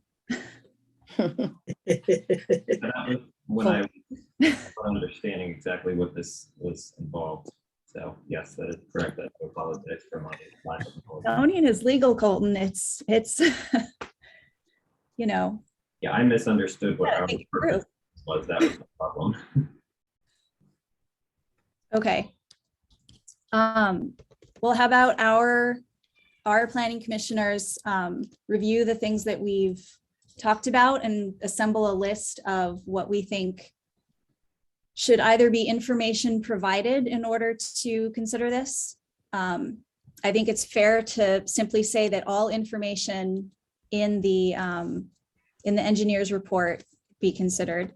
We don't have to restate that.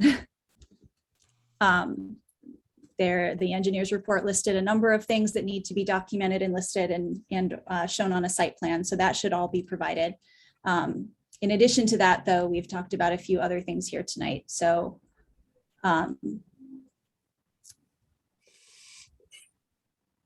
go ahead and recap what those conditions are or information we'd like to see. Planning commissioners, please all speak up and remind me. One was to request Mr. Wolbert submit an application to the zoning hearing board for a variance regarding parking to enable the maintenance of the Port Authority Park and Ride. Seek a variance to for serve less. to serve a community benefit. Seek a variance for less parking in line with their current parking needs. Continue the Port Authority lease if they desire it.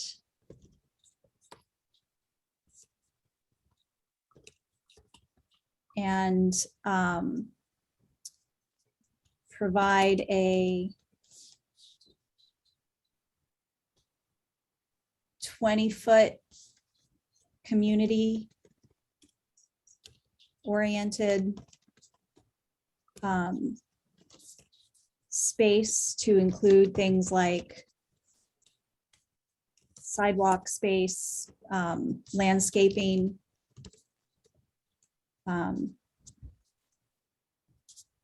that could also include things like benches or lighting, but we're not specifying that all of these things need to be included, but a 20-foot, first 20 feet need to be a community oriented space. The Port Authority use for parking would satisfy that. And if they pull out of that lease, then it would need to be some other kind of community oriented space. Great. Do we have other considerations to, as we describe what that buffer should be?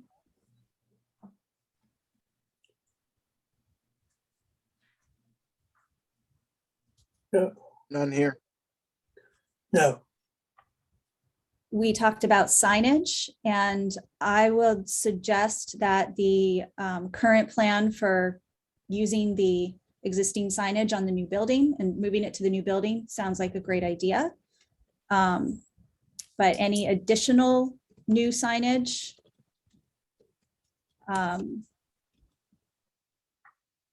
do we want to place conditions on any additional new signage and place restrictions on neon signs, for example?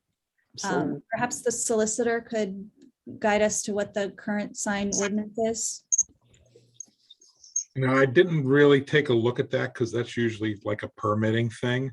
But if you want to avoid neon lights, you can say no neon signage. And then I would just say that the remainder of the signs comply with the existing zoning ordinance. Because Mr. Wolbert will have one sign already on the space, and then that would limit his ability to have other large signs unless he obtained a variance, so. Yeah. Because I think, you know, having more signs might be perfectly fine, but we would want to avoid having anything that's garish or bright or inconsistent with the surroundings. So I've written additional new signage, no neon signage. Remainder of signs will comply with C2 zonings, with the C2 standards. I may be able to clarify that signage with you. I know anytime in the old building, we had to go before the board to, you know, get approval on the signage. So, I mean, I don't know if that falls on you guys or not, but I'm just stating in our other building, we always had, you know, we always went to the borough and got approval for any signage that we put up. Mhm. So evidently they have some board that governs that. Mhm. the signage issue is dealt with by the zoning board, isn't it? I know when Planet Fitness put their sign up in the shopping center, they had to go before the zoning board to get approval to make that sign bigger than what Yeah. Crafton already allows. So most of the time, the signs are handled just through a permitting process where they come in and they'll say, hey, Crafton, I'd like to put this sign on for my business. And then the zoning officer will review the zoning ordinance, determine whether or not it complies. Sometimes the owner will say, okay, we'll revise it so it complies. Others will say, like Planet Fitness did, no way, we need this big sign. And they could go to the zoning hearing board.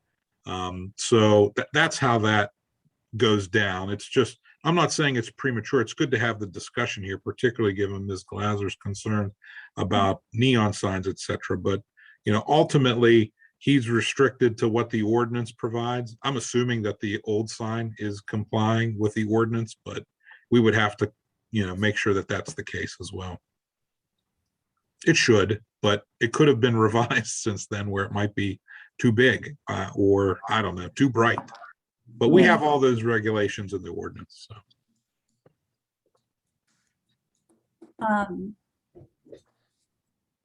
I think we also discussed, and I've noted this down, that Wilbert should provide a parking plan that indicates specifically the number of spaces and what they will be used for, which ones are for the business and which ones are for another use, such as the park and ride.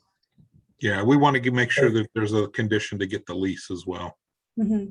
I've noted down provide park and ride lease for review, and I've also noted down to prepare or share a site plan that shows the whole lot with the uses. Yep. And indicates visually where each thing will occur. Are there any other considerations or conditions that the Planning Commission would like to add? Just a question. This is kind of only partially related, but we've had discussions about public art in this planning commission, and I was wondering if Woolworths would consider potentially allowing a mural on the busway viewed portion of the building in the future at some point. Well, I mean, there really, if you look at the building, other than the front of the building, there's really nothing facing the busway that you can see. On the plan, that's actually, that side of the building is where the garage door is going to access the building. Okay, so it may not be possible. I mean, otherwise I'd have no problem with it, but like you say, there's really no wall there to, do any type, like down the library is what we're talking about, correct? Yeah, just. Yeah, it's beautiful. It abuts the busway. It would be kind of cool to have some art where people can see, along the busway, just be like, oh, there's something. I'd say the American Legion building would be excellent for that. It would be. Looked at, but didn't go through, so. But, to answer your question shortly, there really is going to be no wall there to, use because of the garage door. Okay. Yeah, I haven't, like we talked about, we haven't seen the plan, so I wasn't exactly sure how everything was going to be oriented. Thanks for answering.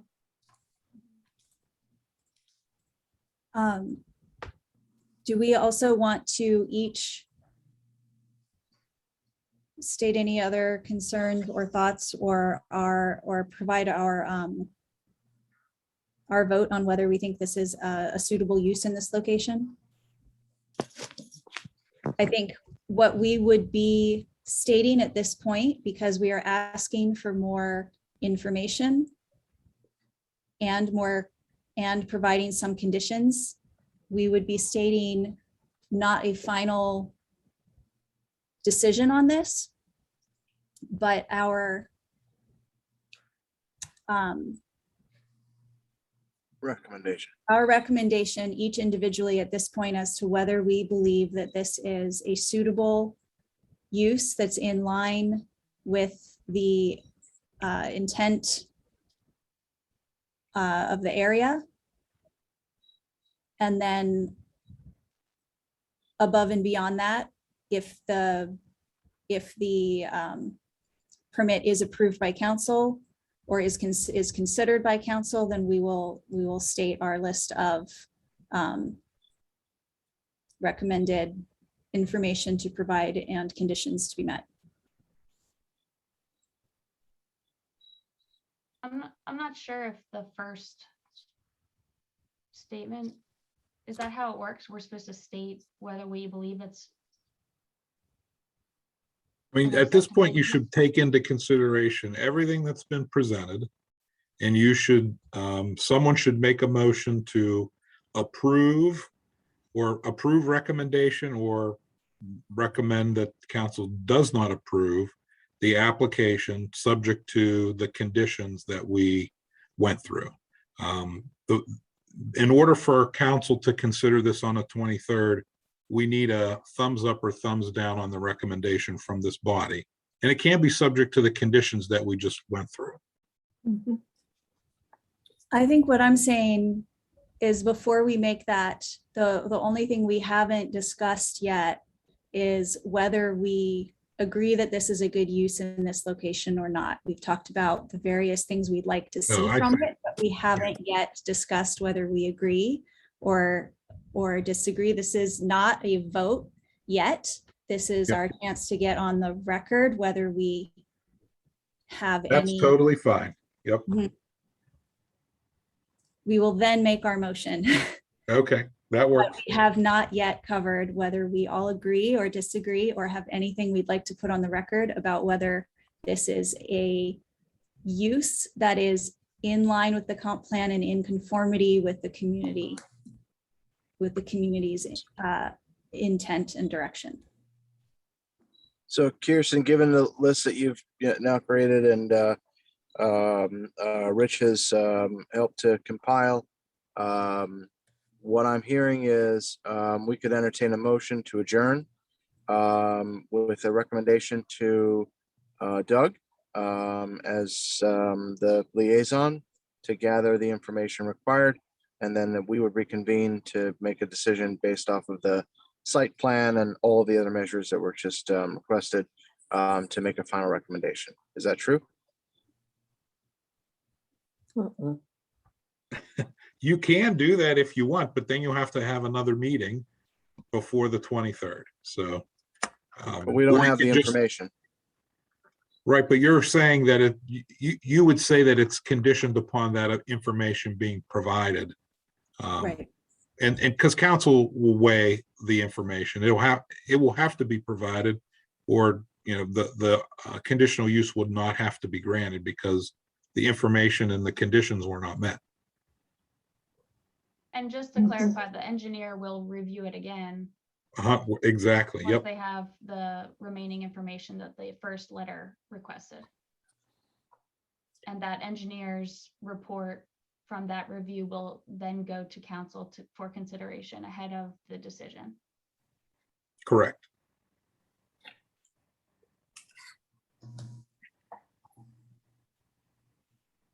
Right, well, I will state for the record, I very much would like to see local businesses stay in Crafton, but I do not believe that this is an appropriate location given the surrounding uses, the access issues, the intent and direction of the comprehensive plan, and the statements within it for the intent in that area. I think this is a less than ideal location for a use of this sort in the community core.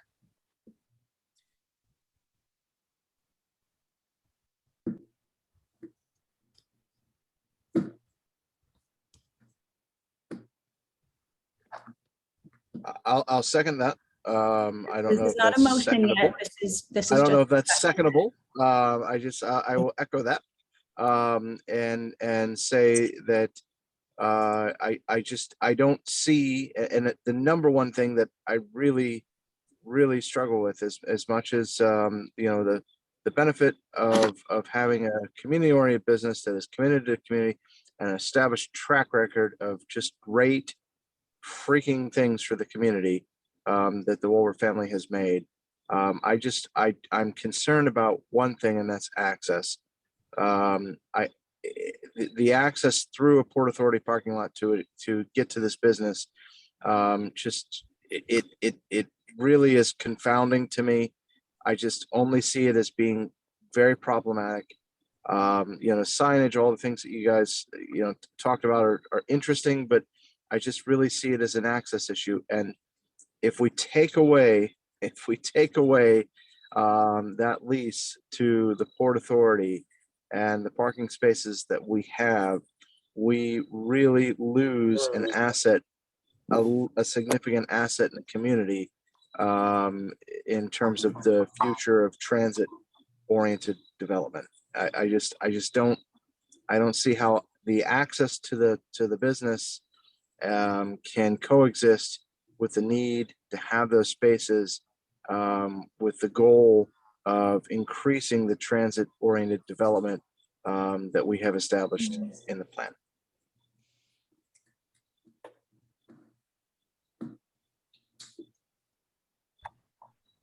So again, we're not making a motion yet. We're stating our concerns for the record. We'll pass these along to council. Are there any other comments to make first? What we will do then is make a motion for. I'll state for the What our record, motion will be. I'll state for the record that I don't feel that this is a concern. Feel that Mr. Boucher has a good point. Colton, we're not really hearing you. Can you? Can you hear me better now? There you go. You're good. I'm working off a new computer there. I'll state for the record that I feel that I don't have any personal concerns about this. I would love to see the Wilberts take over the space.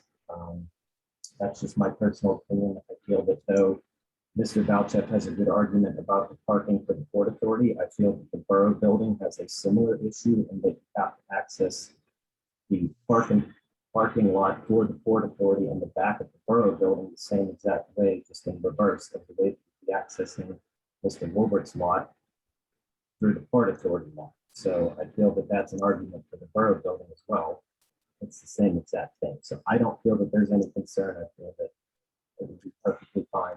And I would love to see the Wilberts stay in this general location as a long-time customer of theirs.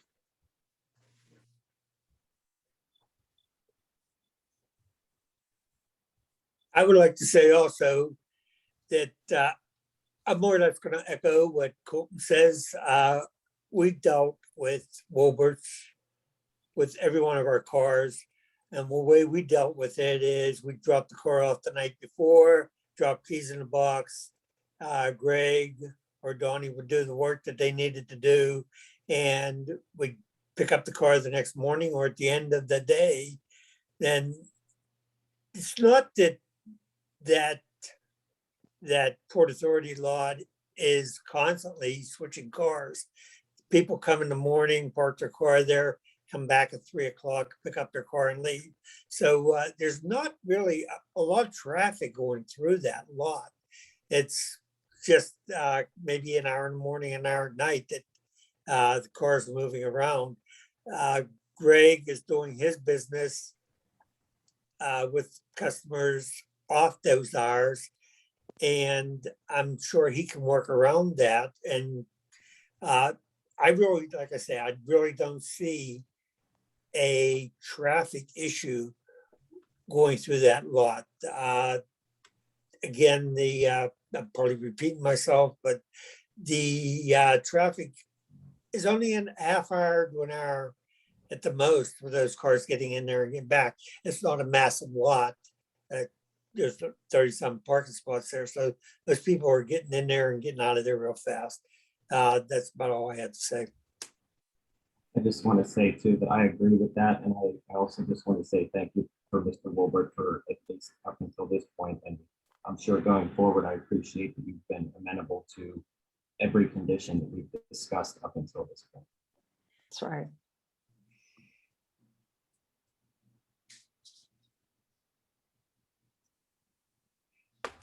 Well, are we ready to make a motion? I haven't weighed in, I guess. Although I sort of alluded to my feelings in the beginning.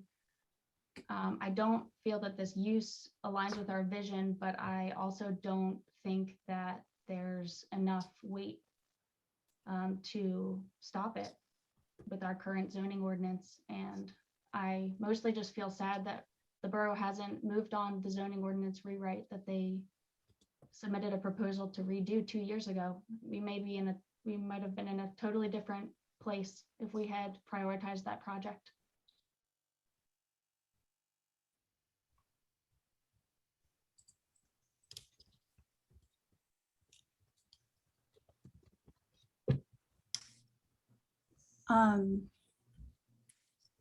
Okay, so what we are going to do is we will provide a recap of our conversation, questions and concerns to council. We can go ahead and make a motion. Now I will leave it open to the rest of the group to decide what you would like to motion for. I might suggest that we do a two-part motion that makes a recommendation that council consider or not consider. Make a recommendation that council consider or not consider, depending on our motion, and secondarily says that if they do consider, they look through the conditions and requirements that we've set here, from meeting the requirements of the engineer's report to providing the park and ride lease to writing the parking plan and conforming with the signage standards, et cetera, the whole list that we set out.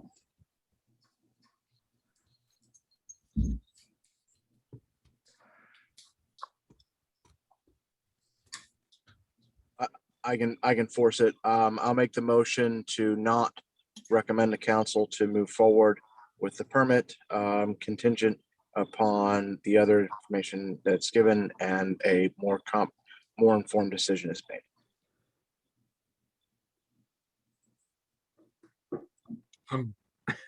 I'm confused.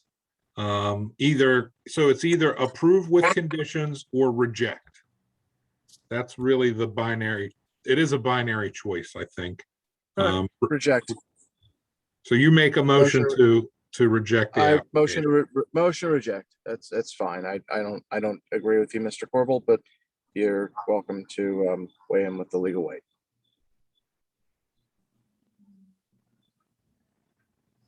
So a second or discussion, I guess. Well, there has to be a second for discussion. I would second that based on the same concerns that we've shared about the conformity with the plan, with the comprehensive plan, the issues with access, the confusion between the Port Authority use of the lot and private use of the lot, and uncertainty about the future of how that will be used and how that agreement will continue to be played out, because we are making a decision that will last long term, and I'm not comfortable making that decision based on what is being promised tomorrow or in the very first step. I'm concerned about the issues that will arise with this use and the shared parking arrangement over the long term.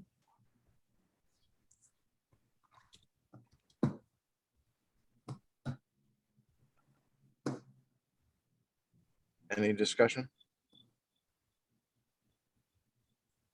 There isn't. Let's do a roll call.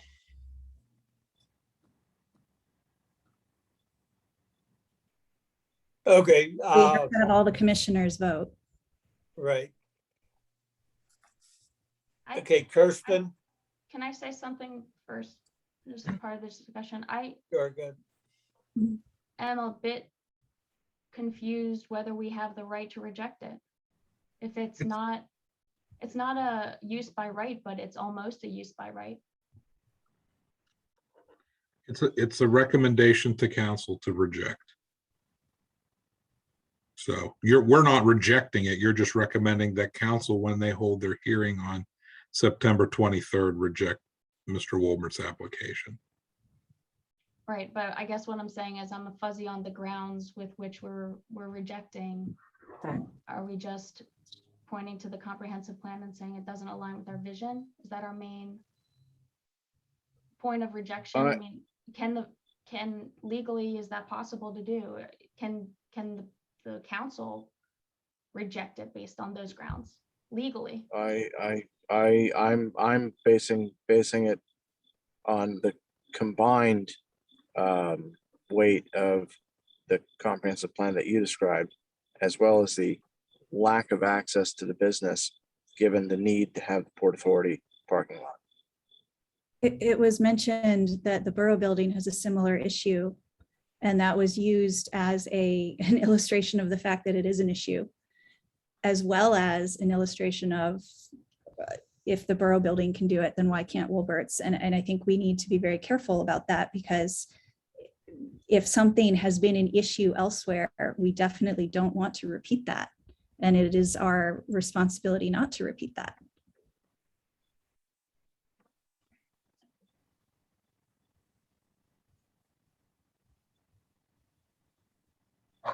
Are you suggesting designated spaces for borough business in the borough parking lot?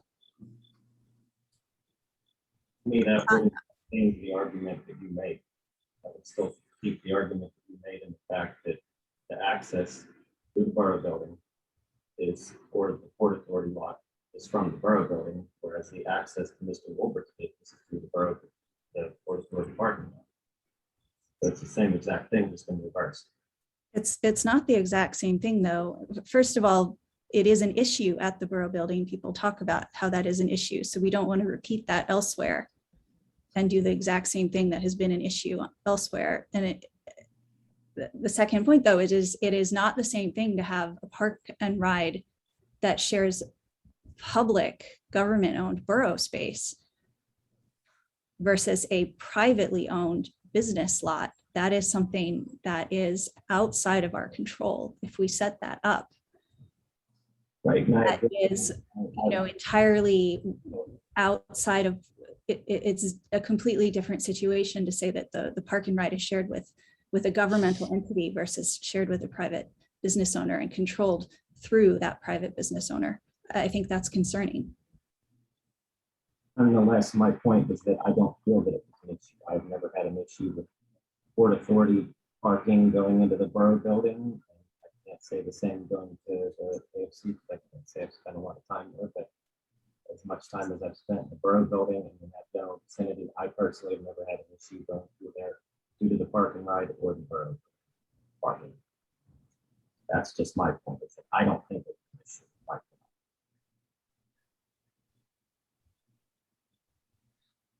Okay, can I ask a question? Yep. Sure. I'm a little confused on what the problem, I mean, if you have a one-way in and one-way out, which it doesn't have now, why is that such a big concern? I mean, we're improving the parking there. I mean, there again, you go down there right now, there's no line, stuff like that. I mean, that's all stuff we're planning on improving on. Now, I know what they're talking about down at the borough building. You got 3 or 4 ins and outs down there, and you don't know if you're coming and going. In our lot, we would have one-way signs, one way in, one way out. I would hope to think that would alleviate any concerns of confusion in the parking lot. I think there still is confusion over having a publicly accessible lot that is on private land, because that we haven't seen any kind of plan from you. We haven't seen any kind of agreement of how you intend to handle that or ensure that it continues to be publicly available. I think based on the information that I have, I do not feel comfortable that this is offering everything that it needs to offer to ensure that it will work well with the community around it. And in my experience, private or publicly accessible parking lots on private property are often problematic. And we haven't seen any kind of plan from you for how you intend to monitor that or manage it. You mean as far as paving it, Matt? Is that what you're saying? You're mixing public parking lot with your customer parking. How will it be? Will it be Before you lighted? were mixing school with the Knights of Columbus and also with the Port Authority. Some of you actually had 3 entities there. We're just showing, 2 entities. I mean, I'm trying to cooperate with you people as much as possible. One minute, it sounds like you don't want Port Authority on the lot. The next minute, it's like, I'm a little confused. I mean, Mrs. Glosser had the right idea. If someone comes in there and takes that lot over, that's not willing to have Port Authority on there, what does that do with parking in that area? We're willing to work with the community in due respect that we will, abide by what you feel is the best for the parking. Whether you want to park and ride there or you don't want to park and ride there, I'm willing to go and get a variance for the parking space, which Mr. Corbel had mentioned to do.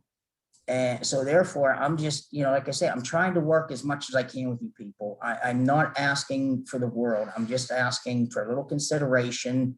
I know you says, okay, future use down the road, but that's any building. I mean, You know, you look at the Crafton Ingram Shopping Center, it's empty. Oh, I'm sorry. I'm sorry.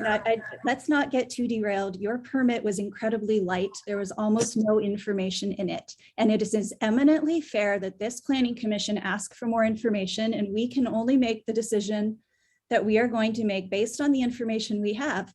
And you provided almost none. It was a very light permit. And we can get back to our motion. All of the planning commissioners have the right to vote. We haven't completed that vote yet. There may be another motion depending on how this one goes, but I think that this has gone on for a long time, and I hope that you can recognize that these commissioners have committed a lot of time to trying to work through this with you. And the reason why we're taking so long to do it is because there was so little information in the permit. And we are trying to work with you. We have spent the past number of hours trying to work with you. And I greatly appreciate that. But what I'm asking is, when they asked me to fill out any information, I gave them all the information. No one out, you know, that's been the problem. I've been dealing with this for almost 2 months now. And everything is like piecemeal because it seems like no one knows what all you need. And I'm just asking for a little move.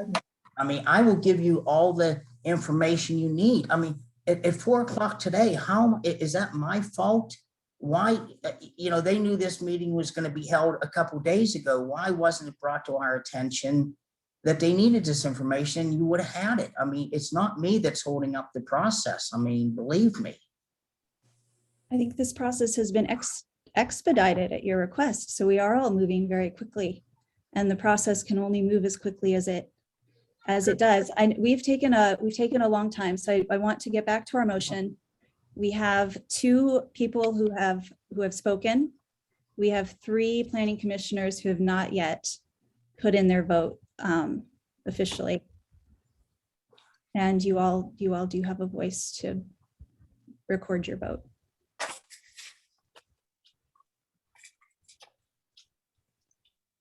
So I just want to clarify the vote. What we're voting on right now is to not recommend that this goes. No, not recommend. This is where I'm one more time. So this is, but what I'm voting on right now, because I'm going to vote right now, is to recommend what is that or not recommend. The motion based off that was, go ahead.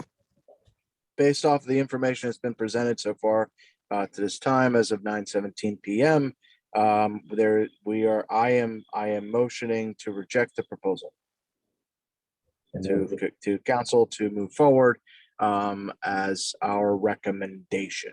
Now, if there were more information, perhaps we could come back and regroup.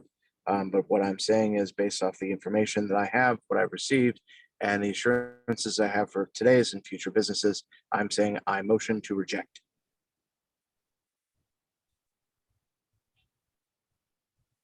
And there was a second to that, correct? I seconded that. Correct. We've had discussion. Mr. Corbel, you want us to do a roll call now to vote? If there are no more comments, I would just do a roll call of the commissioners, and a yes vote would be to reject and a no vote would be not to reject. And then if the motion fails, then you can make another motion, but we'll address that if we get there. But so I don't know if you're the secretary, Mr. Kramer, if you call the roll or. Yes, I'm the secretary. So, yeah, you Okay. can- Okay, Kirsten? Voted to reject, yes or no? I voted to reject. Okay, Lydia?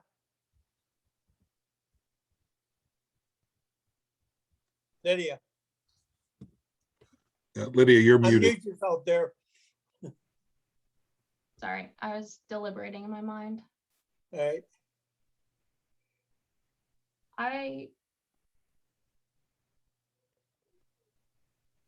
I want to abstain. I'd prefer I see all the rest of the information. I feel like we haven't received an administratively complete package to review. okay, Eric? to Lydia's comment, that's why I'm saying to reject. Yes, to we reject don't have you? enough information. Colton, No, no, and I vote no also. So we have 2 rejects, 2 no to reject, and 1 abstention. The motion fails. The motion fails, okay. So by saying that that failed, that means we are recommending to council to consider this, or Nope, and someone should make another motion if someone would like to recommend approval with or without conditions, another motion would need to be made. Otherwise, this body has yet to make a recommendation this evening. okay, I would like to make a second vote here or recommendation that we vote that once Greg pulls together the information that's required both by us and by the engineers, that we vote to accept vote yes on his conditional use. I will second that. Rich, can you repeat that? I'm so sorry. I That- didn't quite follow. That once Greg pulls together the information that the engineers have said that he has to supply, and the 2 or 3 recommendations that we have requested, that we vote to accept or vote yes on the conditional use. Is it fair to say, Mr. Kramer, what you're saying is that you're motioning to approve or recommend approval if the conditions set forth in Gateway's letter and as the Planning Commission compiled this evening are met, that the recommendation would be for approving the conditional use? Yes, that's exactly what I was trying to get to. Okay. No worries at So all. it's been seconded by Mr. Chandler, and so now it's up for discussion, correct? Correct. Correct. So my concern with that obviously is having not seen a site plan or an understanding of how access will happen to the business, I'm not sure that there's anything that can be made whole by Mr. Wolbert. I'm just, that's the blocker to me. I don't see it. So how can it be accepted? I hope somebody can help me complete the sentence. I don't understand how it can be accepted with that contingency being undefined. I echo that, Eric. We have talked through some various information needed and conditions that we would suggest if they do move forward. And a lot of those are still quite big questions. We would like to see a site plan. I think that if they do move forward and they assemble all of that information, I would want to then look it over again before making a decision to recommend. Not ready to say that if they meet all those conditions, we will then definitely recommend, because a lot of those conditions are still quite loose.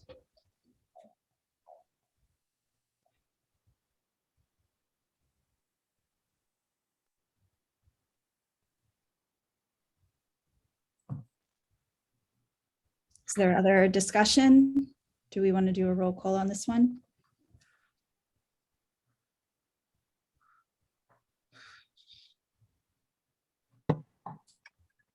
No other discussion. This is to approve the conditional use based on the Greg pulling together all the information he needs to pull together. Kirsten, I vote nay. I'm not ready to approve that without seeing that information first. My vote is nay. okay, all right. Lydia, No. no. Eric, So I'm not sure what I'm supposed to say here. I'm voting against it. Okay, no, Is that what I'm saying? you're voting no.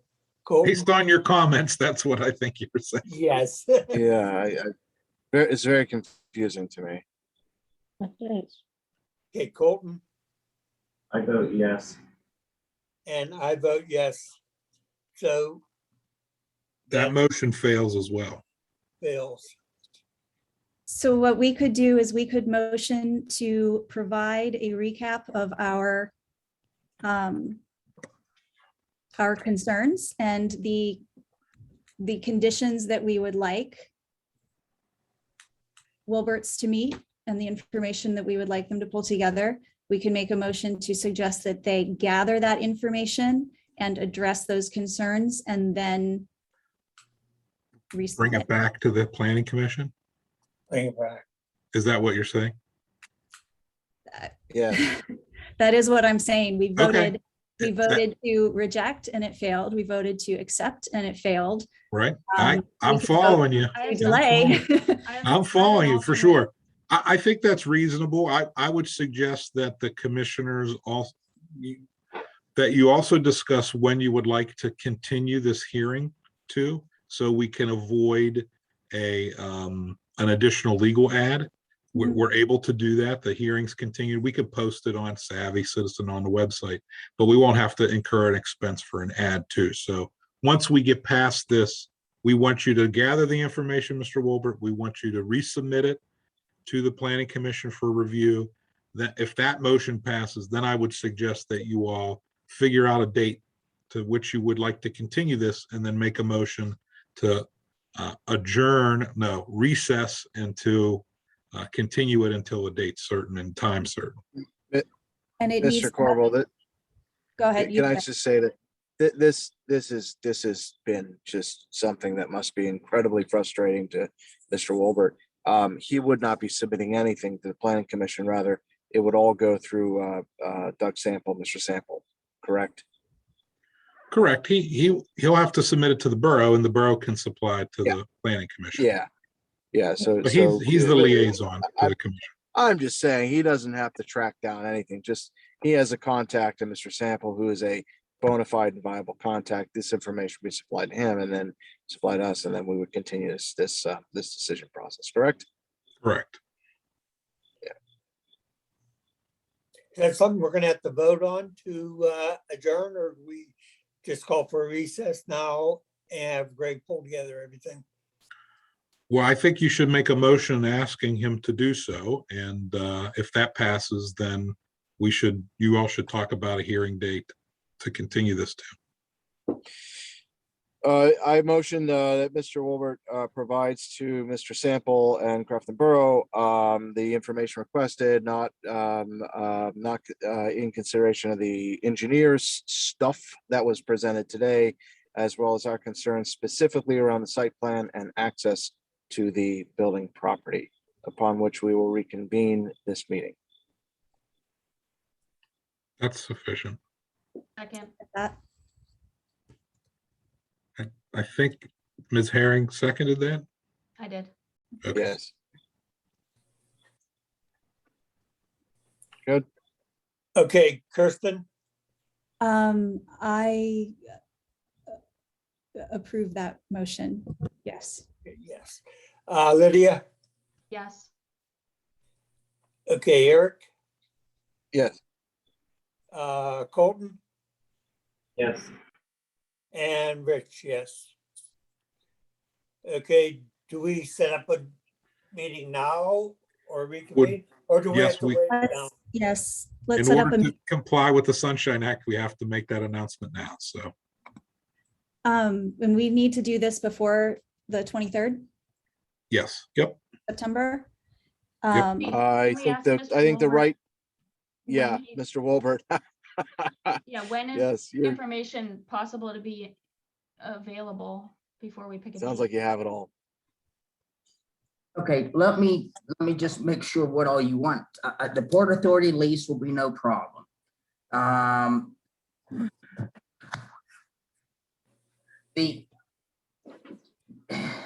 The the parking situation, you're asking me to go to before the Zoning.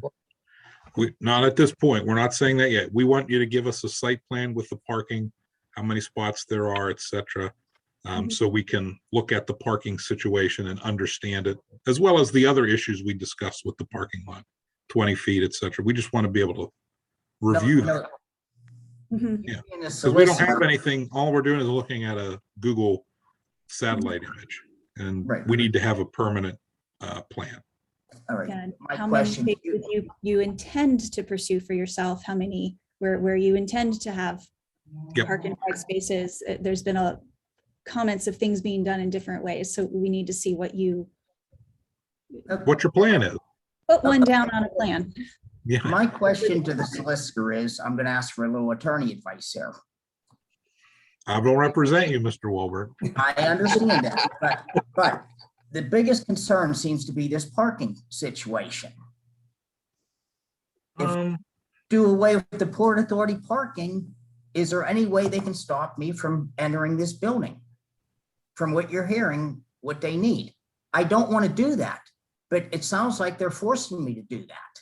Because I don't think that at all. I think the commission wants to understand what you'd like to do.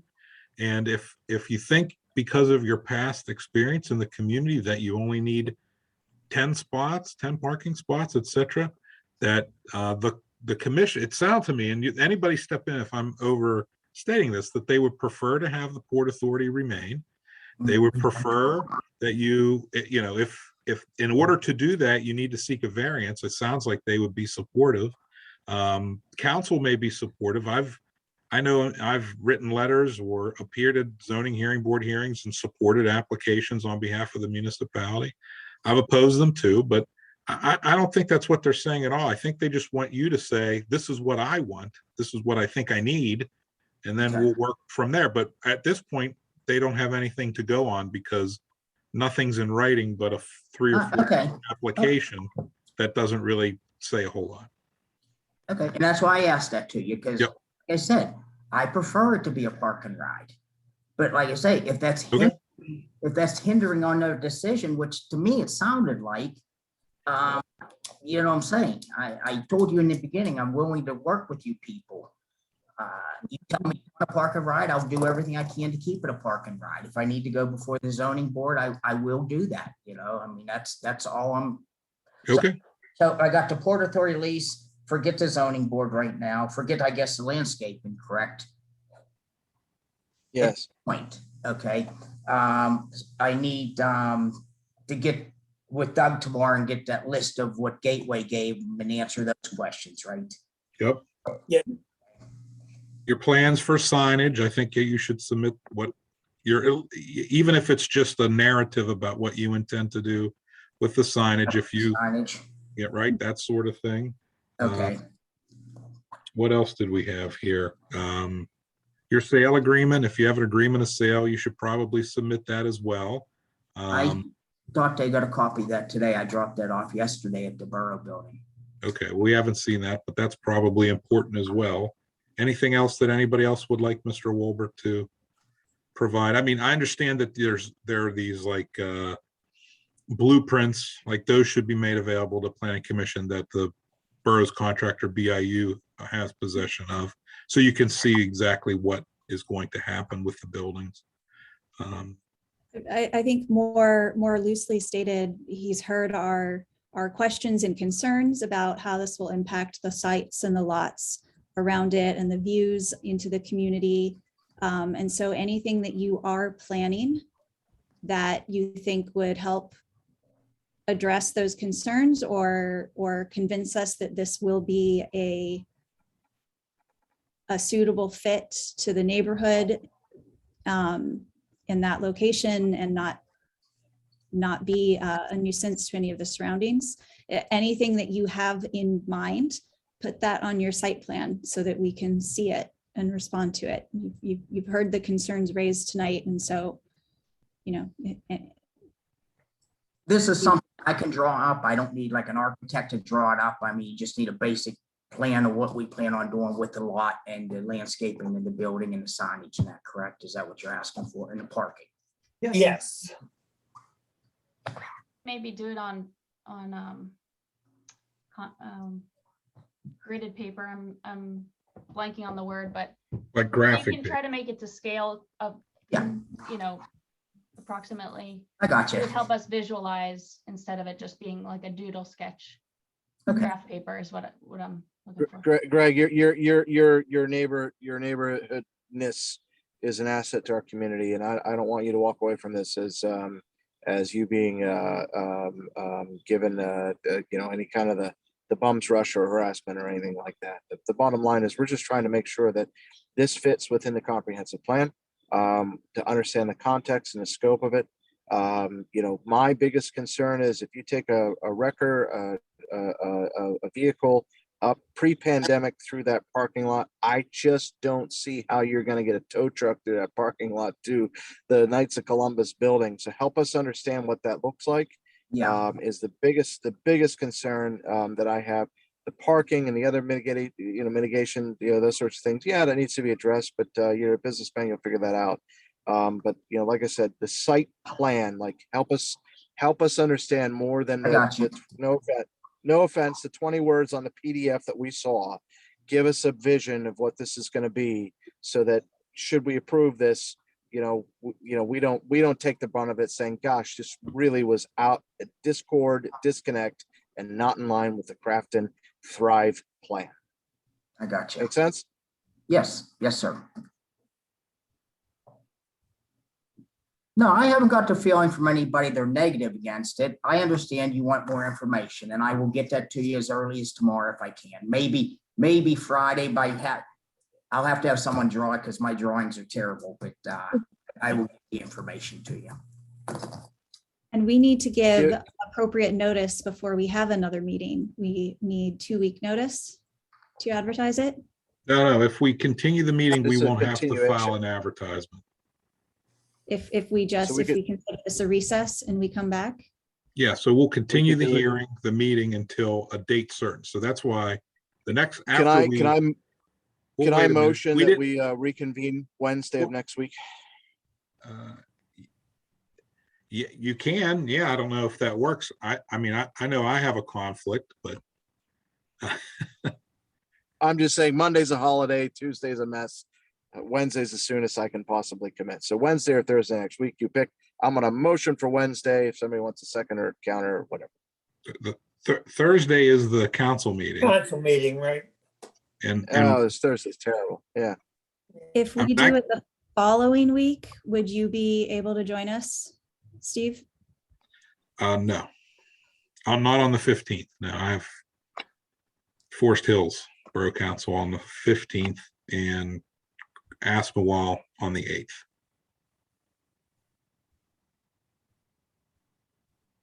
So what's Tuesday? What's Tuesday next? Not this coming. Is that the 14th? 14th, I'm free on the 14th. How about motion 14, baby? 9/14. Who's in? I can do that. I can do that. I will second that. I can do that. 7 p.m. 7 p.m. Great. 7 p.m. Okay, so there's a motion to continue the hearing until the September 14th at 7 p.m., right? Yes. Okay. Yes, sir. All those in favor? Mr. Wolbert, any comment? Are you able to make it, Mr. Wolbert? Yes, Yeah. I can make it, Yeah. and I'm sorry this took so long. I appreciate all your guys. I know I think you're all volunteer, right? Yep. And He's I'm doing sorry, good, Gets right. paid as a council member. I'm sorry to keep you so late, but I will get that worked up for you and hopefully get things worked out. I appreciate everything. I really do. We appreciate our local businesses, and you guys have been great business owners. But we're taking this, we take our duty here seriously, and we're trying to work through I this with you. understand. So thank you very much for your time as well, and for coming to answer the questions that we've had. That will be 7 o'clock on 9/14, right? Yes. And then we'll have to set up. All right, go home. You are home. Go do whatever you do. Go to bed. Motion to adjourn. No, don't adjourn it. Don't do that. We sorry. already Motion moved. to We already recess. continued it. So I'm we're sorry. good. Motion to Right. recess. We can just log off. Thank you all. Thank Ciao. you, everybody. Ciao, Bella. Thank you. Uh, Hi, good night. Good night.